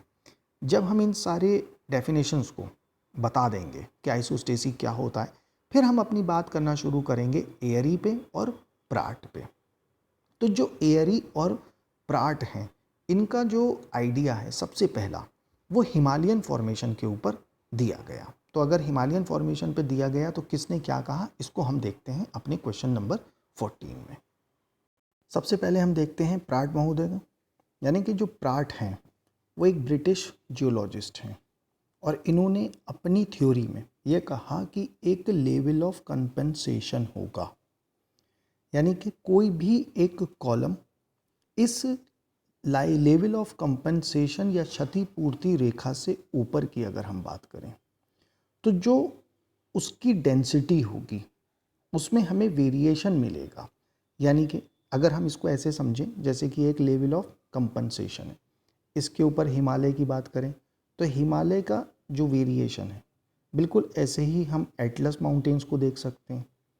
फिर हम अगर देखें तो यूराल्स को देख सकते हैं, यानी कि जो हमारे ये कॉलम हैं हमारे सरफेस के अबव और एक लेवल ऑफ कंपेंसेशन के अबव, तो इसमें हमें ये देखने को मिलेगा कि जो इनकी डेंसिटी है इसमें हमें वेरिएशन मिलेगा, यानी कि इसकी डेंसिटी में अलग होगा, इसकी डेंसिटी अलग होगी और इसकी डेंसिटी अलग होगी। और ये हमारा लेवल ऑफ कंपेंसेशन है, यानी कि जो हमारी क्षतिपूर्ति रेखा है इसके डाउन पार्ट की अगर हम बात करें तो यह भी, जैसे कि ये हमारा हिमालयन रीजन है तो इसका जितना रीजन ऊपर है तो उन्होंने ये कहा उसका कुछ रीजन वैसे ही हमें इस लाइन लेवल ऑफ कंपेंसेशन के नीचे भी मिलेगा। तो जो ये लेवल ऑफ कंपेंसेशन के नीचे के रीजन्स हैं इनकी भी कॉलम टू कॉलम हमें डेंसिटी में कहीं ना कहीं चेंजेस देखने को मिलेंगे। तो अगर हम इसको एग्जैक्ट मैनर में बात करें तो प्राट का जो सेंट्रल थीम है वो एक यूनिफॉर्म डेप्थ विद डेंसिटी, यानी कि अगर हम देखें तो यूनिफॉर्म डेप्थ, यानी कि उन्होंने ये माना कि जो ये डेप्थ है ये यूनिफॉर्म रहेगी लेकिन इसकी डेंसिटी में वेरिएशन रहेगा। जैसे कि जो जितना ऊंचा होगा उसकी डेंसिटी उतनी कम होगी। डाउन सरफेस सबका डेंसिटी उन्होंने कहा ऐसे ही एग्जैक्टली इक्वल चलती रहेगी। तो जो डेंसिटी है अपना कंसेप्ट दिया, जो जैसा है उसके अकॉर्डिंग ही वो लोकेट करेगा। अगर हम इसी चीज़ को एग्जैक्ट मैनर में देखें तो यह एक इन्वर्स रिलेशनशिप है। जैसे किसी भी कॉलम की हाइट खूब ऊपर होगी तो हमें ये देखने को मिलेगा कि उसकी डेंसिटी कम होगी। जिसका हाइट जितना कम होगा उतनी ही डेंसिटी उसकी कॉलम की ज़्यादा मिलेगी। तो जो हमारे शॉर्टर हाइट्स पे हैं उनकी हमें डेंसिटी ज़्यादा मिलेगी, जो हमारे अबव हैं यानी कि जिनकी हाइट ज़्यादा है उनकी हमें डेंसिटी कम मिलेगी। यानी कि अगर हम बिल्कुल एग्जैक्ट स्टेटमेंट में हम प्राट के कंसेप्ट की बात करते हैं तो प्राट ने कुछ ऐसा अपना कंसेप्ट दिया। अब यहाँ पर उन्होंने बात की है लॉ ऑफ कंपनसेशन की, यानी कि क्षतिपूर्ति रेखा की। और इन्होंने ये नहीं कहा फ्लोटेशन, जैसे कि कोई चीज़ किसी के ऊपर तैर रही है उसके ऊपर इन्होंने कोई भी बात नहीं की है। यानी कि हर रिलीफ फीचर्स जो बने खड़े हैं वो सिर्फ इस बात से बने खड़े हैं कि जो उसके डेंसिटी है वो कुछ ऐसी कि उसके डाउन पार्ट यानी कि लेवल ऑफ कंपनसेशन के नीचे भी उसको कुछ मास है जो उसे रोके हुए है। तो प्राट ने कुछ ऐसी बात कही, और जो मास अबव है वह मास कुछ नीचे भी है। तो ऊपर अगर कम है तो नीचे ज़्यादा है, जिसकी जितनी हाइट है उसकी डेंसिटी उतनी कम है। तो प्राट ने कुछ अपने कंसेप्ट्स में ऐसे पॉइंट पे बात की थी। अब अगर हम बात करते हैं एयरी की, तो एयरी ने सिरे से जो प्राट का कंसेप्ट था उसे नकार दिया। यानी कि जो लाइन ऑफ कंपनसेशन की बात की गई है क्षतिपूर्ति रेखा, उसने कहा बिल्कुल भी ऐसा नहीं है। बस उसने ये कहा कि जो हमारा क्रस्ट है यानी कि भूपर्पटी, इसका जो लाइटर मटेरियल है वो हमेशा ऊपर तैर रहा है, और जो नीचे की जो लेयर है वहाँ पर हमें इसकी डेंसिटी कैसी मिलती है मटेरियल की, ज़्यादा। तो उन्होंने ये कहा कि जब हम यूनिफॉर्मिटी को देखेंगे तो जैसे कि ऊपर का रीजन है तो वहाँ की डेंसिटी कम है, डाउन साइड की डेंसिटी को अगर हम देखें तो वो ज़्यादा है, इसीलिए ऊपर की मटेरियल फ्लोट कर रहे हैं डाउन साइड। उन्होंने लेवल ऑफ कंपनसेशन की बात की, इन्होंने फ्लोटिंग और तैरने की बात की। तो अगर हम कंक्लूजन निकालें तो एयरी ये कहेगा यूनिफॉर्म डेंसिटी विद वेरिइंग थिकनेस। अब यूनिफॉर्म डेंसिटी का सेंस उसका ये था कि जैसे कोई भी मटेरियल है या कोई भी एक कॉलम है तो उस कॉलम की जो डेंसिटी है वो तो यूनिफॉर्म होगी लेकिन वेरी करेगी थिकनेस। अब वेरी थिकनेस के अगर जैसे किसी की थिकनेस ज़्यादा है तो डेफिनेटली उसकी डेंसिटी कम हो जाएगी, उसी मटेरियल को अगर हम कम थिकनेस में डाल देंगे तो उसकी डेंसिटी डेफिनेटली बढ़ जाएगी। तो ये बात बताई थी एयरी ने। अगर हम प्राट के कंक्लूजन की बात करें तो प्राट ये कहेगा यूनिफॉर्म डेप्थ विद वेरिइंग डेंसिटी, यानी कि जो उनकी डेप्थ है वो तो सेम होगी लेकिन जो उनकी डेंसिटीज़ हैं, जो उनका घनत्व है वो वेरी करता रहेगा। तो अगर हम बात करें तो जो हमारा एयरी है तो एयरी के अकॉर्डिंग की बात अगर हम करते हैं तो उन्होंने बात रखी है डेंसिटी की यूनिफॉर्मिटी पे, लेकिन थिकनेस को वेरी कराया है। प्राट की अगर हम बात करते हैं तो उन्होंने बात की है कि डेप्थ तो यूनिफॉर्म है, सबकी गहराई एक समान है, लेकिन उनकी जो डेंसिटी है वो चेंज हो रही है। तो ये बात हम कुछ अपने इस पूरे थ्योरेटिकल आंसर में बता सकते हैं। अब जैसे कि अगर मैं बात करूं तो यहाँ पर हम इसको ऐसे भी दिखा सकते हैं, जैसे हम यहाँ पर इनके कॉलम की बात करें, इसी कॉलम के साथ साथ ये दिखाया जहाँ पे उसने कहा थिकनेस तो वेरी कर रही है कम ज़्यादा, लेकिन डेंसिटी सबकी कैसी है 3.0, 3.0, 3.0, और ये हमारी क्रस्ट का अबव का रीजन। बिल्कुल ऐसे ही अगर हम डिनोट करें प्राट की बात को तो प्राट ने ये कहा जैसे ये हमारे कॉलम्स हैं तो ये कॉलम सबकी डेप्थ कैसी बनाई है, उसने यूनिफॉर्म बताई है, लेकिन जो इनकी डेंसिटी है वो वेरी कर रही है region to region, column to column. उन्होंने बात कहाँ पे रखी थी, यूनिफॉर्म के ऊपर, डेंसिटी के ऊपर, और इन्होंने डेंसिटी को वेरी कराया है। तो दोनों में सबसे बड़ा एक डिफरेंस, उन्होंने एक समान घनत्व की बात की और इन्होंने परिवर्तनशील घनत्व की बात की। थिकनेस यहाँ पर वेरी कर रही थी पर वहाँ पर डेप्थ को उसने यूनिफॉर्म किया। तो ये सबसे बड़े हमारे डिफरेंसेस थे एयरी और प्राट के। मैक्सिमम एग्ज़ाम्स में अगर आप देखें, और जैसे कि मैं भी आपके सामने ये सब चीज़ों का डिस्कशन कर रहा हूँ, तो मैं भी क्वेश्चंस का जो मेन पॉइंट्स हैं जैसे जैसे हैं वहाँ पर मैं बात कर रहा हूँ। फर्दर अपकमिंग लेक्चर्स के लिए जब हम बात करेंगे एक ज्योग्राफिक सीरीज़ के ऊपर और ज्योग्राफी के टॉपिक्स के ऊपर, तब वहाँ पर हम एक एक टॉपिक को ईजीली बिल्कुल ब्रीफ में हम समझते चलेंगे, तब वहाँ पर आपको और क्लियरिटी आएगी। अभी मेरा ये मेंस डिस्कशन सीरीज़ में मेनली मेंस पर्सपेक्टिव के लिए हैं, तो मेनली उन स्टूडेंट्स को ये ज़्यादा अच्छा लगेगा या उनको ज़्यादा अच्छा समझ आएगा जिन्होंने ये सारी चीज़ें पहले पढ़ रखी हैं।